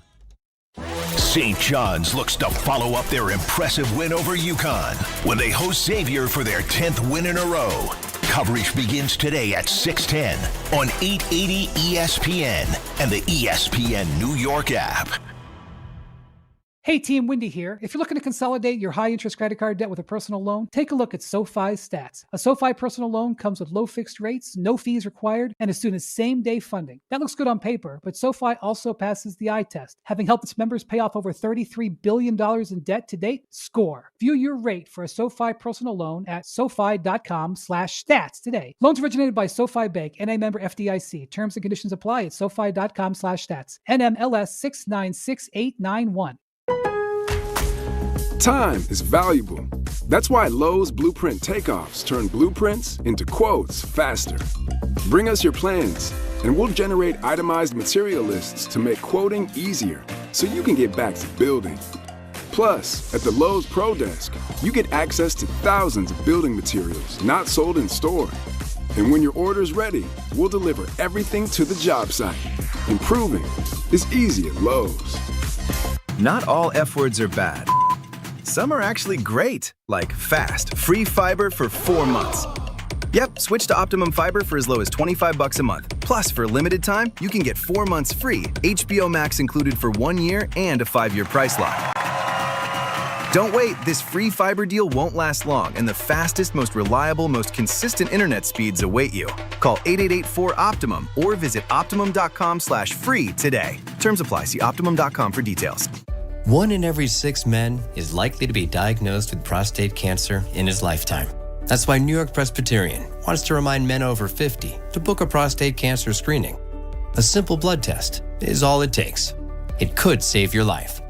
Screenings are available across New York City and Westchester at locations near you. Schedule your annual prostate cancer screening today at nyp.org/cancer screening. Stay amazing. New York Presbyterian. At Uline, the prevailing opinion is, if you don't live it, you don't believe it. The people at Uline believe in hard work, and they live it by being there 24/7 to answer your call, having 41,000 items in stock, and offering same-day shipping from 12 locations across North America. Business owners, sellers, buyers, shippers, and packers believe it. Uline is the hard-working, dependable source for your shipping and industrial supplies. Visit uline.com. I know that hiring can be challenging. You sort through tons of resumes and you get too many so-so applicants. You're just waiting for someone to match your role perfectly. Well, now, there's a place where you can meet them fast. ZipRecruiter. Need to hire right away. Start your search for strong candidates. The right fit awaits. Build your team. Build it sooner. Meet your match on ZipRecruiter. Just head to ZipRecruiter.com/ESPN right now to try it for free, and you're on your way to meeting your match. 4 out of 5 employers who post on ZipRecruiter get a quality candidate within the first day. So try it now. Go to ZipRecruiter.com/ESPN. Once again, that's ZipRecruiter.com/ESPN. Meet your match on ZipRecruiter. Try it free. Now let's take a look at the traffic with Brandy Scott. Thanks so much, guys. It's a better ride on the east side of town. FDR northbound doing better heading over to the Willis Avenue Bridge. We had some police department activity on the Bronx side, moved out of the way. Grand Central eastbound hitting the brakes over by Astoria Boulevard in Queens. Crash blocking the 2 left lanes. You're starting to back up to the Triborough heading toward LaGuardia, making it a packed ride on the BQE eastbound. That eastern leg heading over to the Grand Central. Delays go back into Brooklyn. Best of it's the outbound. George looking good now on the southbound Deegan. They picked up that broken down car in the left lane by the Mosholu. Just a bit heavy there heading over to the Cross Bronx. Inbound George, no delays for both the upper and lower decks. Outbound Lincoln already about 5 to 10. Outbound Hahn 10 to 15. This report is sponsored by the New York City Department of Transportation. Speeding ruins lives. Drivers, watch out for pedestrians and cyclists and slow your turns to less than 5 miles an hour. I'm Brandy Scott on 880 ESPN New York. Out on the course, they're the PGA Tour's best players. But in the arena, they're prime time. And Season 2 of TGL presented by SoFi is back with lights, cameras, action. We're talking big moments, big personalities, big names in the stands, all on the big screen. Big-time matchups with shot clocks, hammer drops, timeouts, overtime, and playoffs. It's city versus city, squad versus squad. The sport just hits different under the lights. It's TGL presented by SoFi. Keep up. It's golf. Tune into every match. Only on ESPN. When you tell someone what team you cheer for, do they apologize? Does your first childhood memory involve crying on a Jumbotron? Then you may be a fan of a BST or bad sports team. Luckily, when you bundle your home and auto insurance with Progressive, you're protected from things like fire damage caused by violently unplugging the TV. Or an accidental overhand left to the drywall. Visit Progressive.com today. Progressive Casualty Insurance Company affiliates and other insurers. Covered subject to policy terms. Not available in all states or situations.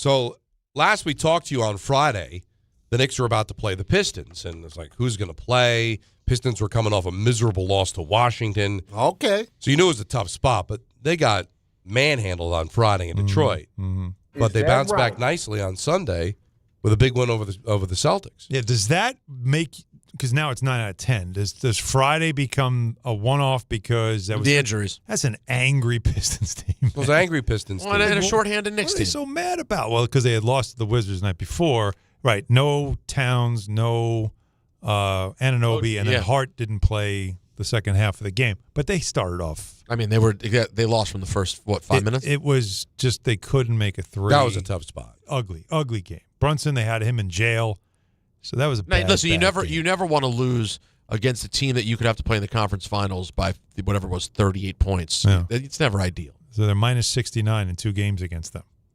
It doesn't make you feel confident if a series were to come. Well, but then again, and then last year, look at against Cleveland and Chicago and Boston. Right. But so they bounced back. But right, so Friday felt like they just don't have enough dogs to take on this angry, Rottweiler Pistons team, right? That just you could tell they see the Knicks and they see blood because they feel like, they beat us last year and we want to prove that we're better than them and all that stuff.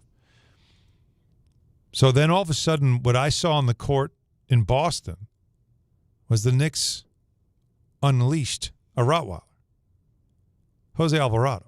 Yeah. Let me tell you something. When it comes to, what does a team need at the trade deadline, and you're trying to see, what can you get, that was it. This guy now, he played 26 minutes. He had 12 points. He was good.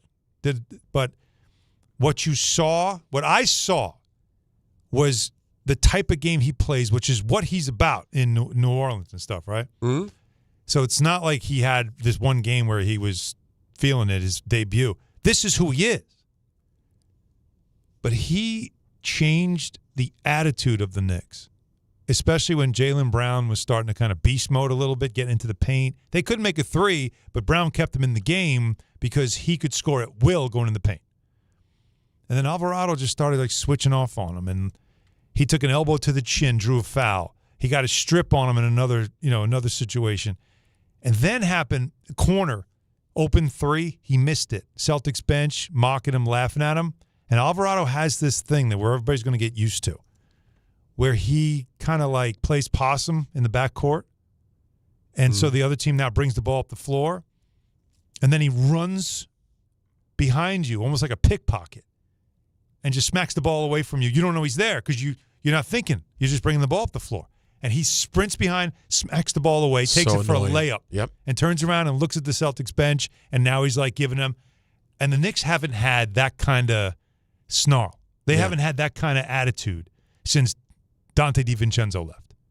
That kind of a guard that just punches back. And that galvanized the Knicks, man. And Mike Brown played the two of them together, he and Brunson. That's a small backcourt. Alvarado's barely 6 feet. But he's strong, he's tough, but he's barely 6 feet. Him and Brunson together, that's a small backcourt. But they get away with it. Why?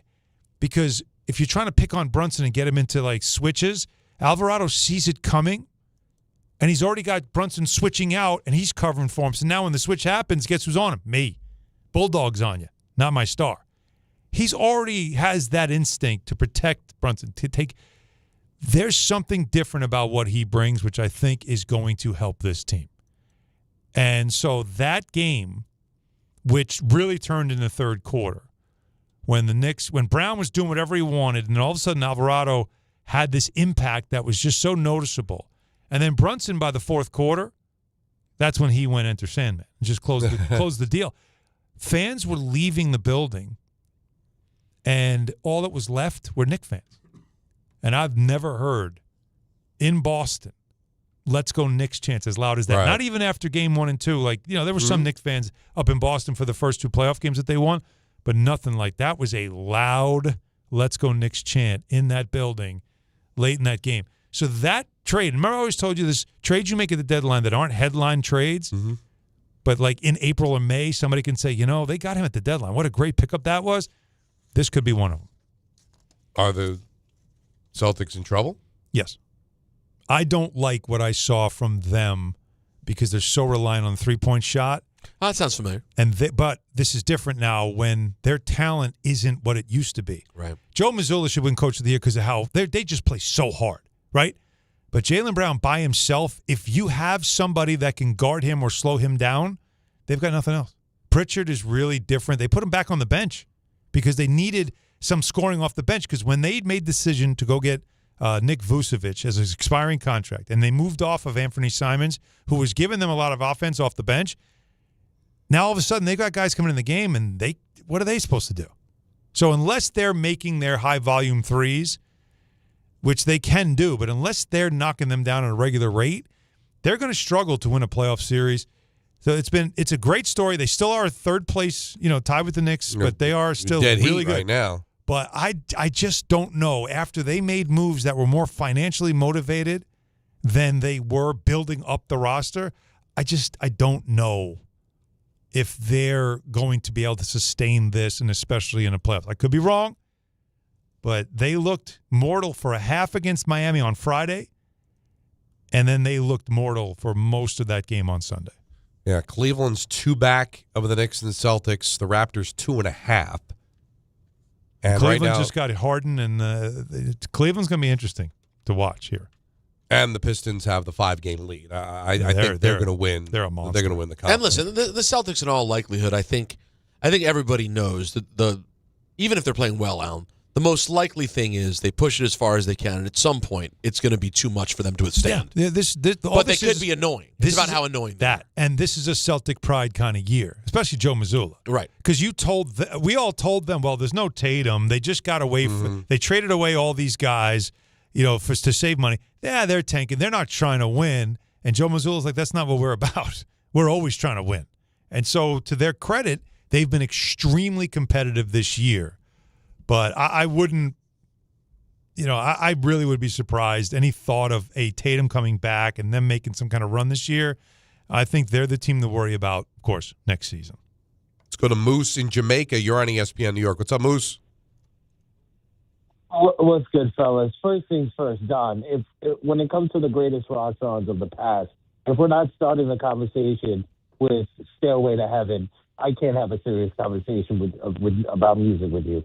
But to talk a little bit about the Super Bowl halftime, I did watch 2020 when there was Shakira and J-Lo, because Jennifer Lopez, A-Rod, what are you doing breaking her heart? But to talk about the Knicks, I would look for a run of 12-2 or possibly 20-5 in the next coming games, because the schedule gets easier. And everything that Ellen said about Alvarado is correct, but even more so, look for him late in games to replace Bridges or play along with Bridges, or like they'll have a rotation of Bridges, OG, and Hart defensively, and let Brunson and Cat work the offense, because Alvarado's a Swiss Army knife at 6'7", 6'8", who can play amongst the trees and guard them well. Thanks for taking my call. All right, thanks a lot, Moose. He's a tough kid, man, and he's from Brooklyn. As you know, his parents were there. They still live in New York. And so this, again, blood in the ground thing, putting on the jersey, meant so much to him. He's very emotional. Like it's going to be something to watch now. Now, they've only got 2 games left before the break, but they were able to get themselves right on Sunday, which was very important. So now it's 9 wins in the last 10. Now, Moose threw out "Stairway to Heaven." Now, I don't know in the hip-hop world if there is a song that universally everyone's kind of sick of. "Stairway" denied. However, whenever they come out, like 4th of July, Labor Day weekend, Sirius XM will have like the top 500 songs all the time. It's always number one. Always number one. And it's like one of those songs, like you hear it and like, and then you realize, you know what? I haven't heard this song in like 5 years. And then you're like, this is a really amazing song. Is there a hip hop song like that where it's like people are good, but you still have to acknowledge its greatness? No, I don't. I honestly don't think hip hop has a "Stairway." You, Alan, do you? It's funny because as he was asking that, I was going through like, is Scenario that? No. No? Yeah. I'm trying to think of something that There's is not like one universally played and just has become like, I'm like, okay. Like, maybe "Hip Hop Hooray"? Yeah, that's a good one. That could be like the closest one of That's a good one. It's a great song, but also when people play it, you're like, okay. Yeah. You know what I mean? But like "Stairway," or you Maya have Adidas, it doesn't get played a lot anymore. Yeah, but that's the thing. Like Run DMC. Walk This Way. No. Because it wouldn't be that song, and Sucker MCs, but no one's like sick of people love Sucker, and people love Sucker MCs when you hear it. Well, all right. Is it Sugar Hill Gang? Because that's one that feels like. Yeah. I mean, that could be in the conversation. The minute somebody plays, you're like, all right. Yes, but you got to put like, if I'm going to do this top 5. And that song's like 8 minutes long, right? That's right, 15. Rapper's Delight? How do I not put "Stairway" on there? You have to. In the top 5? You don't have to do anything, Don. No, I know, but like I said, whenever they do a list, it's always number one. I understand, but it doesn't make it right. Yeah, but sometimes you just got to listen to the people. Whose list is this? Your list or their list? Well, it's my list. All right, well. There you go. Do your list. But I'm even acknowledging the fact that I can get sick of it, but then it's still a great song. What's it about? What's it about? It's the Stairway to Heaven. I never took the deep dive on what it's about. I'm trying to figure out what's the meaning of the song. Also, the countdown 1980 was 1980.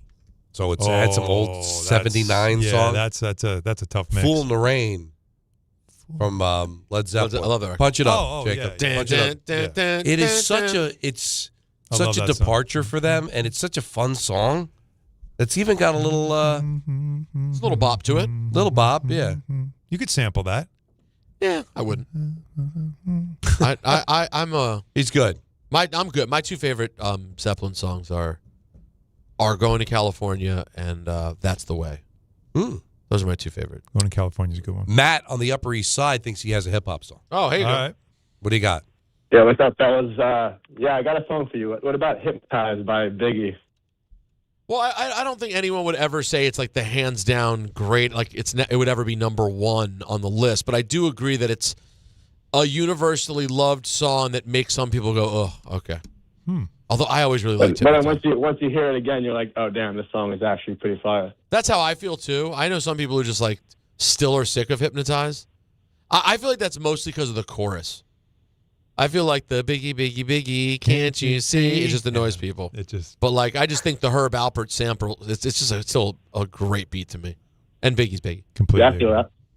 Good call, though.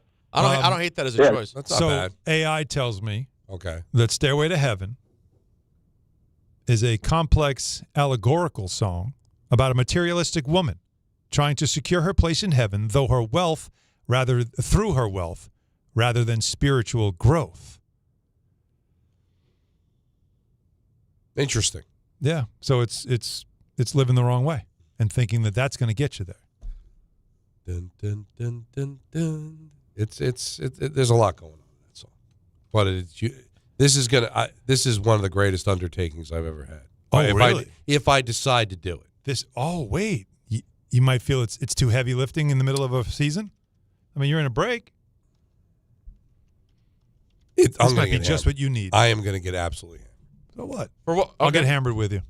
Aw. We love getting hammered. Yeah, let's do it. Tully time. Let's go to Lawrence. He's way down in South Florida. What's the temperature in South Florida these days, Lawrence? Today finally got hot again. It's about 85 degrees today. Well, that's nice. All right. Nice. It was cold. It was cold, though. The last couple of weeks, it's been as low as 30 degrees. And that's not right in Florida. No, I hated it. So what do you got? But I wanted to ask Alan how he felt about maybe the Jets going after Jameis Winston. I think he still has it. I don't hate it. I don't know if he's available. Yeah, I don't know why. I think Harbaugh made it pretty clear that he loves him and he probably wants to keep him around. As a Giant fan, I wouldn't mind him backing up Dart. I mean, again, with Dart, and you never know. You know, you want to make sure you have somebody who's capable, and they love him in the room and all that stuff. Like, I wouldn't want, if I'm the Giants, I wouldn't want to let him go, but I wouldn't hate it. I mean, again, you can do worse than bring in somebody that's the eternal optimist. If the Jets need anything, it's that guy. Imagine if the Jets could even break him and his eternal optimism. Well, if there's a team that can do it, I think it's the Jets. Oh, for sure. I don't want to steal anything from ENN. Okay. But you have any Olympics in ENN? Well, we love, Don, you know one thing about me. I love the Olympics. I'm locked in every single way. Go ahead. You're fine. Well, just how terrible that Lindsey Vonn. Oh, no, you know what? One second, that don't steal. We should talk about it, shouldn't we? We should. I meant to give her the button today on the air, and I didn't. I forgot. Excuse me? Congratulations, you played yourself. I mean, listen, I still feel bad. No, me too. Sometimes sometimes you give people congratulations, you played yourself, and you feel terrible doing it, but you go, how can you not? Well, nature was saying, no, you're done. I mean it. She's like, ACL, schmacl. In a loud way. Yeah. ENN's next. Why, you may ask? It's usually at 6 o'clock. Why at 5:50? Why now? Because we're off at 6:10 because of St. John's basketball. And really, a 10-minute ENN's like, why are you bothered? Not even worth it. Don, Hahn, and Rosenberg, ESPN New York.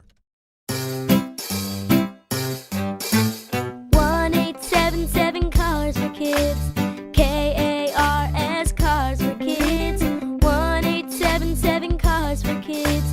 Donate your car today. Call 1-877-CARS for Kids to reach a friendly live agent. Donation's super easy, and your car can be picked up as soon as tomorrow. Call us now. 1-877 Cars for Kids. Donate your car today. Did you know you can donate real estate too? Want to know why betting the winter games on FanDuel makes sense? From game lines to medal counts to finding your angle on the events you care about most, FanDuel gives you more ways to stay connected to the action. The winter games are on, and there's no better way to follow them than with a bet on FanDuel. Curling matches that start slow somehow get tense fast. Speed skating decided by inches. Hockey games, they hit different when you're on FanDuel. Maybe you want to rock with USA Hockey. Well, there's so much there to play with. Want to know why betting the winter games on FanDuel makes sense? From game lines to medal counts to finding your angle on the events you care about most, FanDuel gives you more ways to stay connected to the action. The winter games are on, and there's no better way to follow them than with a bet on FanDuel. FanDuel, play your game. 21 and over and physically present in New York. For help with a gambling problem, call 877-8-HOPE-NY or text HOPE-NY 467-369. Hey, New York and New Jersey, Boost Mobile has an unlimited talk, text, and data plan that's only $25 a month forever, meaning you'll only ever pay $25 a month for the rest of your life. Who wouldn't want unlimited wireless when it only costs $25 a month forever? If you don't, you must be one of those people who enjoy overpaying for their phone plan. $25 a month forever is truly as good as it gets, so go online and switch now at boostmobile.com. After 30 gigabytes, customers may experience slower speeds. Customers will pay $25 a month as long as they remain active on the Boost Mobile Unlimited plan. Guys, quick PSA, forgetting Valentine's Day flowers is not the move. Trust me, this is why I go to the Bouqs company every time. Bouqs delivers modern bouquets fresh to her door. Plus, with my code CANTY, you get 25% off. Bouqs flowers are cut fresh from the best farms in the world, so you get bigger, brighter blooms that last way longer. They've got incredible flowers, even roses grown on the side of a volcano. And the best part? Bouqs makes it easy. Pick the bouquet, the delivery date, and you're done. No last-minute panic. That's why Bouqs has over 50,000 five-star reviews. And listen, even if she says, don't get me anything, that doesn't mean no flowers. Flowers still score every time. Valentine's Day is February 14th, right after the big game, so don't fumble this. Order now. Go to Bouqs.com, use my promo code CANTY for 25% off. That's BOUQS.com, promo code CANTY.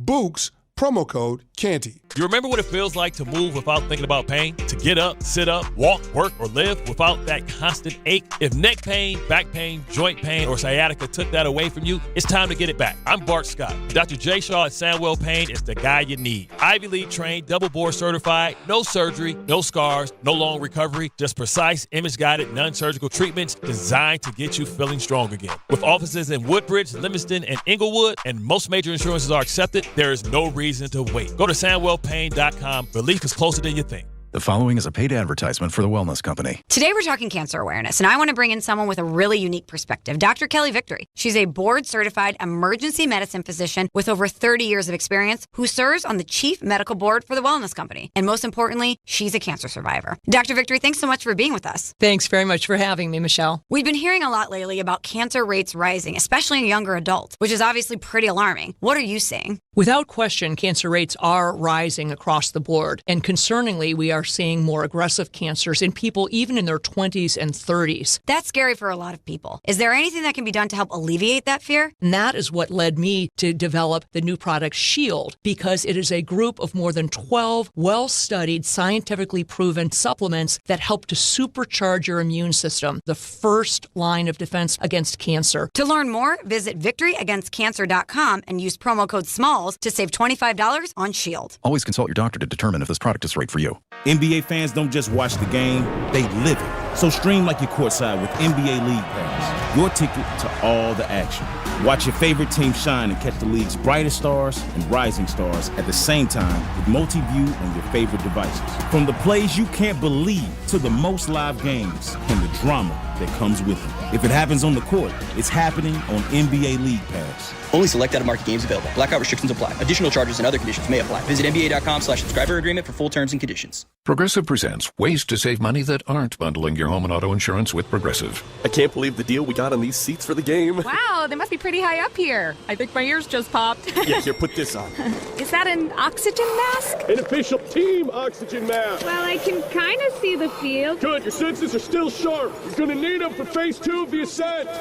Don't save money by sitting in the nosebleeds. You could save hundreds by switching to Progressive. Get a quote at Progressive.com. Progressive Casualty Insurance Company, affiliates, and other insurers. Not available in all states or situations. Career changers, including veterans and active duty service members. Your transition starts here. Go from GI to IT in a matter of months. Become a certified cyber warrior with training at My Computer Career. Cybersecurity specialists are in high demand, offering IT pros great opportunities and a rewarding lifestyle while protecting our people, liberty, and treasured institutions from cyber threats. Deploy your career in IT today at mycomputercareer.edu/CWP, an elite CompTIA certification partner. VA education benefits are available to those who qualify. This is an ENN Special Report. Now reporting. The very handsome Jewish man, Peter Rosenberg. We should talk some sports. Do what you want. It's ENN.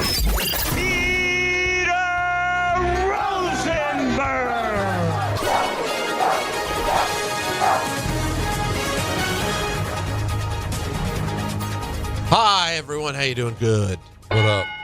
Is that right? How you living? No. Welcome to ENN. Ray Rowe. You ever watch YouTube?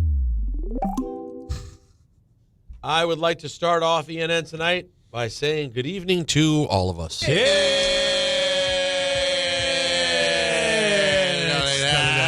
like that. That was good. To Alan and myself. Whoa. Whoa. They did it better. No, they did it better. Good evening to Alan and myself. I can't take any more, guys. No, guess what you're going to have to do? Take more of it. More. And a Don. Oh, who am I? Was that today? That was today. Oh, who am I? Why does it sound like there's an old school movie projector that he's controlling? Right? Let's. Oh, who am I? Yeah. Yeah, we show game film. Oh, who am I? He's going over the All-22.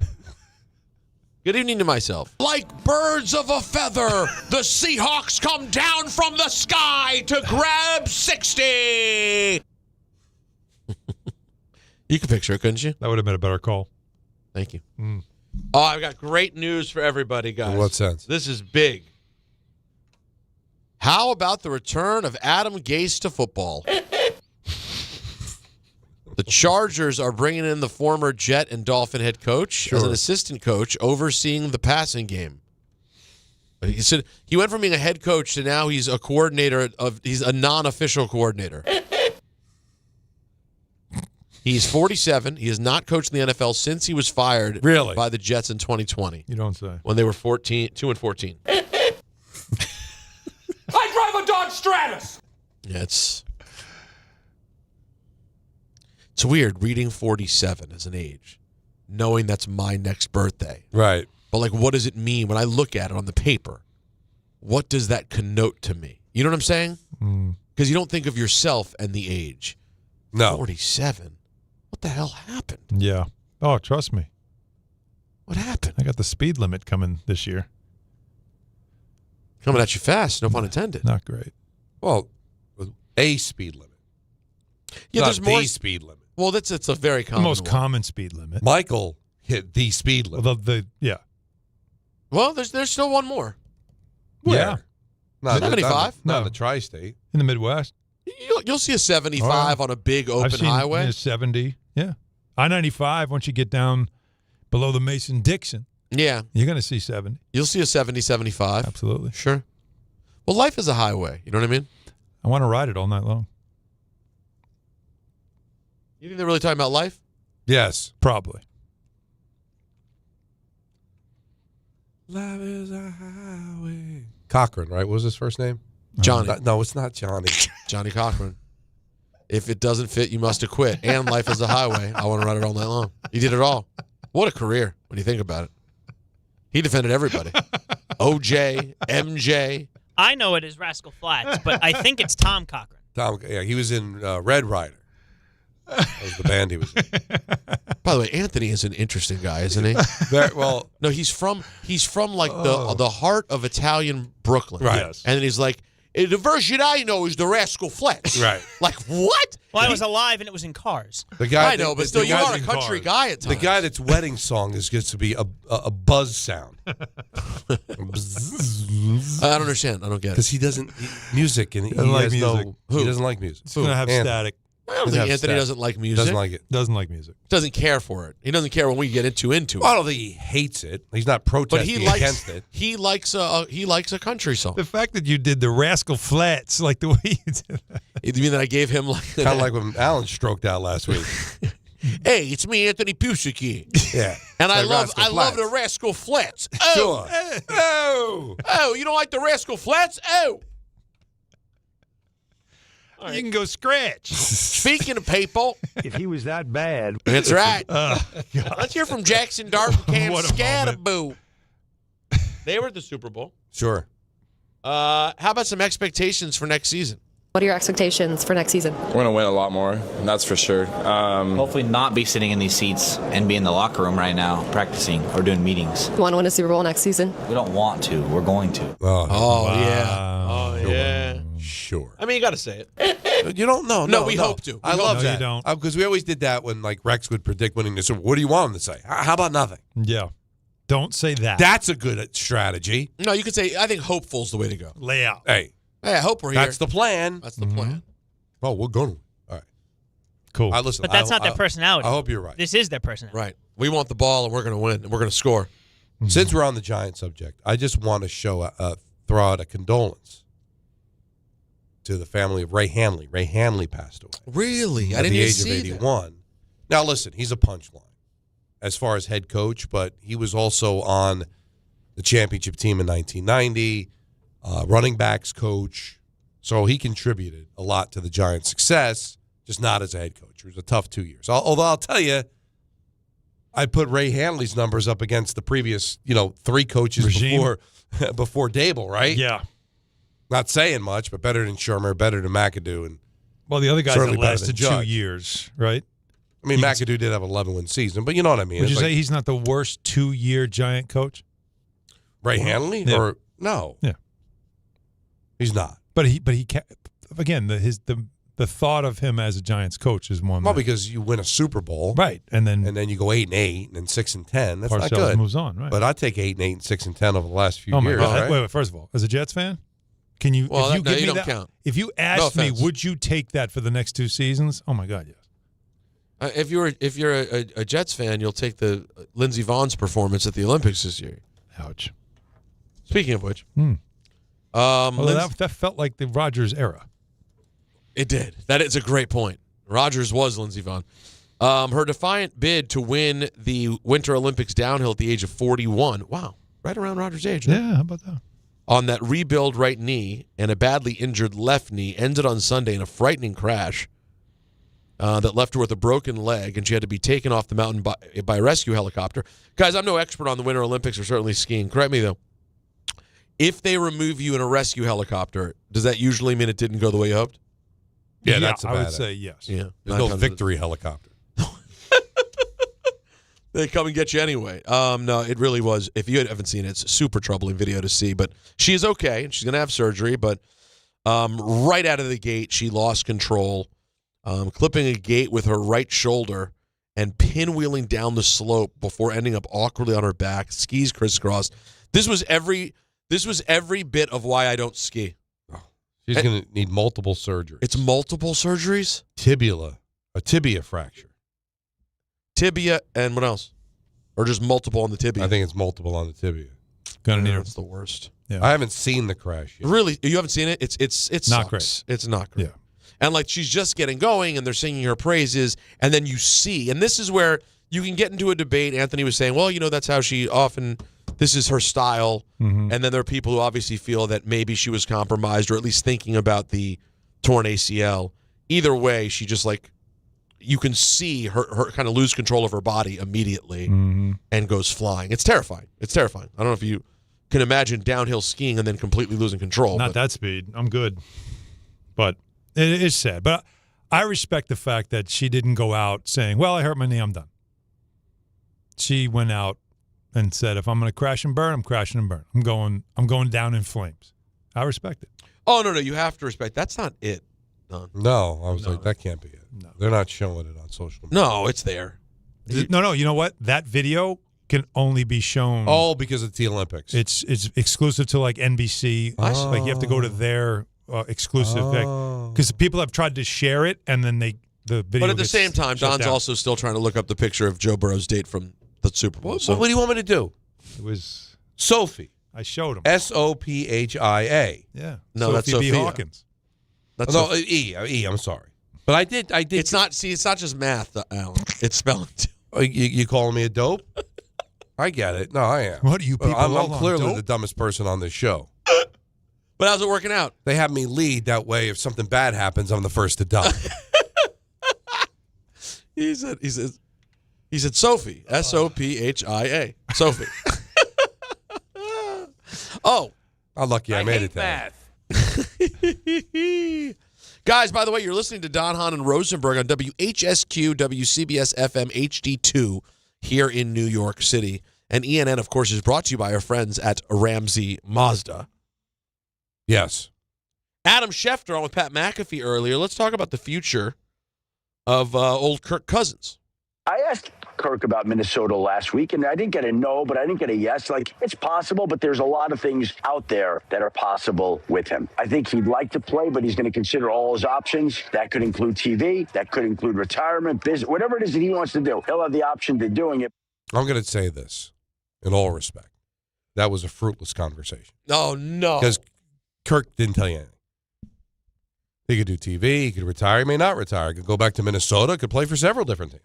Yeah, by the way, I didn't talk to Kirk Cousins. I would have probably had the same answer. It's a great point by you. But we love Shefty. He could quit playing football. He could pick up a new sport. He could play pickleball. He could play Rickleball. He could do it all. Don't forget the Rickleball. What date is that again? Don't forget the Rickleball, folks. Late March. Did you see yesterday that during the Super Bowl there was a Rickleball commercial? What? That would have been something. Don just stared at me like confused. Like, wait, could I have missed that there was a Rickleball? What alternative program were you watching yesterday? It was during the Turning Point USA halftime. Oh, was it? You know what? I got to say this too. I love this company. Yeah. I re-upped just for the love. Yeah. It's disrespectful of Dave to call it Rickleball. Yeah. Dave is a major part of that show, and Rick played hockey. I get it, but Rickleball? No, it's too far. It's disrespectful of Dave. It's kind of what we went through for a decade with Michael.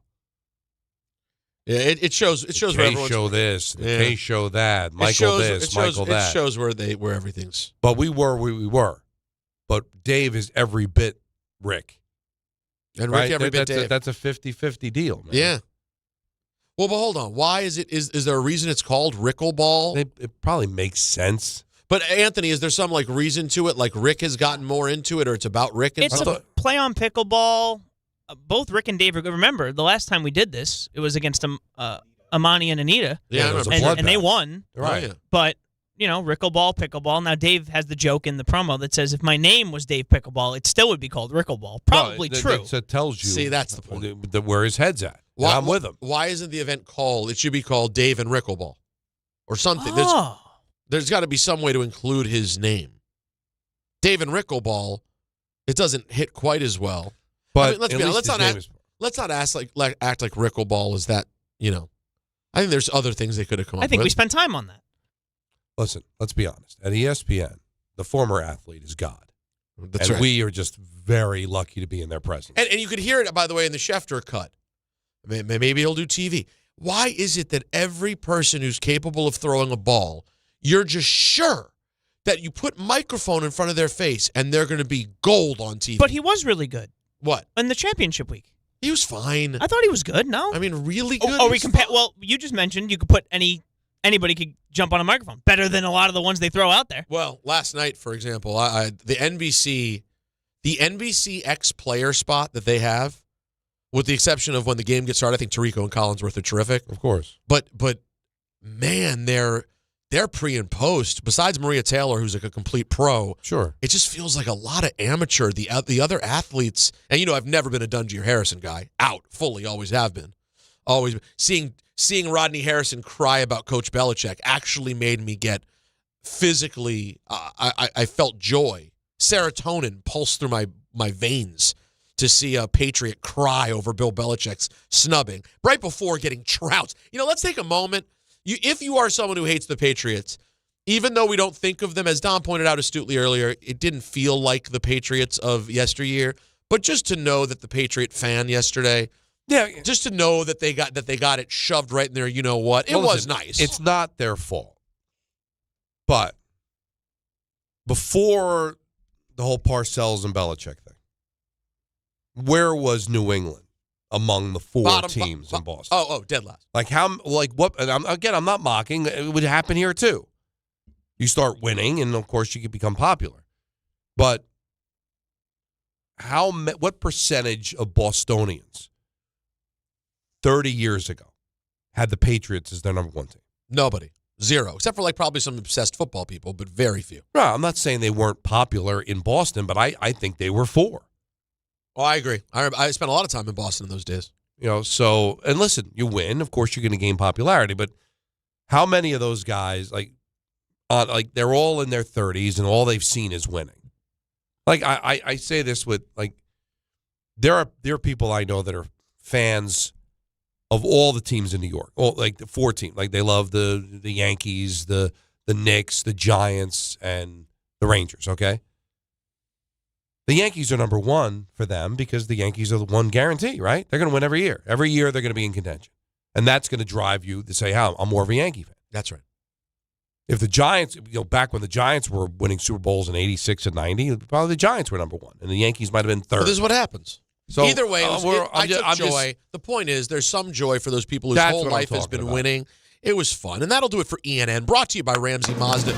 Get more for your money at Ramsey Mazda, like a new 2026 Mazda CX-50 or the CX-90. Choose wisely. Choose Ramsey Mazda. If you're just tuning in, abbreviated program today because we have St. John's basketball. If you want to hear the full ENN, go on our YouTube and scroll back, or you can listen to the podcast in a bit. Yeah, tomorrow's Tuesday, so let's talk about it Tuesday. That's your ace. We'll get you set for everything post-football tomorrow, coming up at 3 o'clock. And we'll have a full vehicle, a lot of full vehicles coming up with the Rangers of the Olympics. And we'll have Olympic talk as well. St. John's next. More people trust their hearts to New York Presbyterian than any other hospital in New York.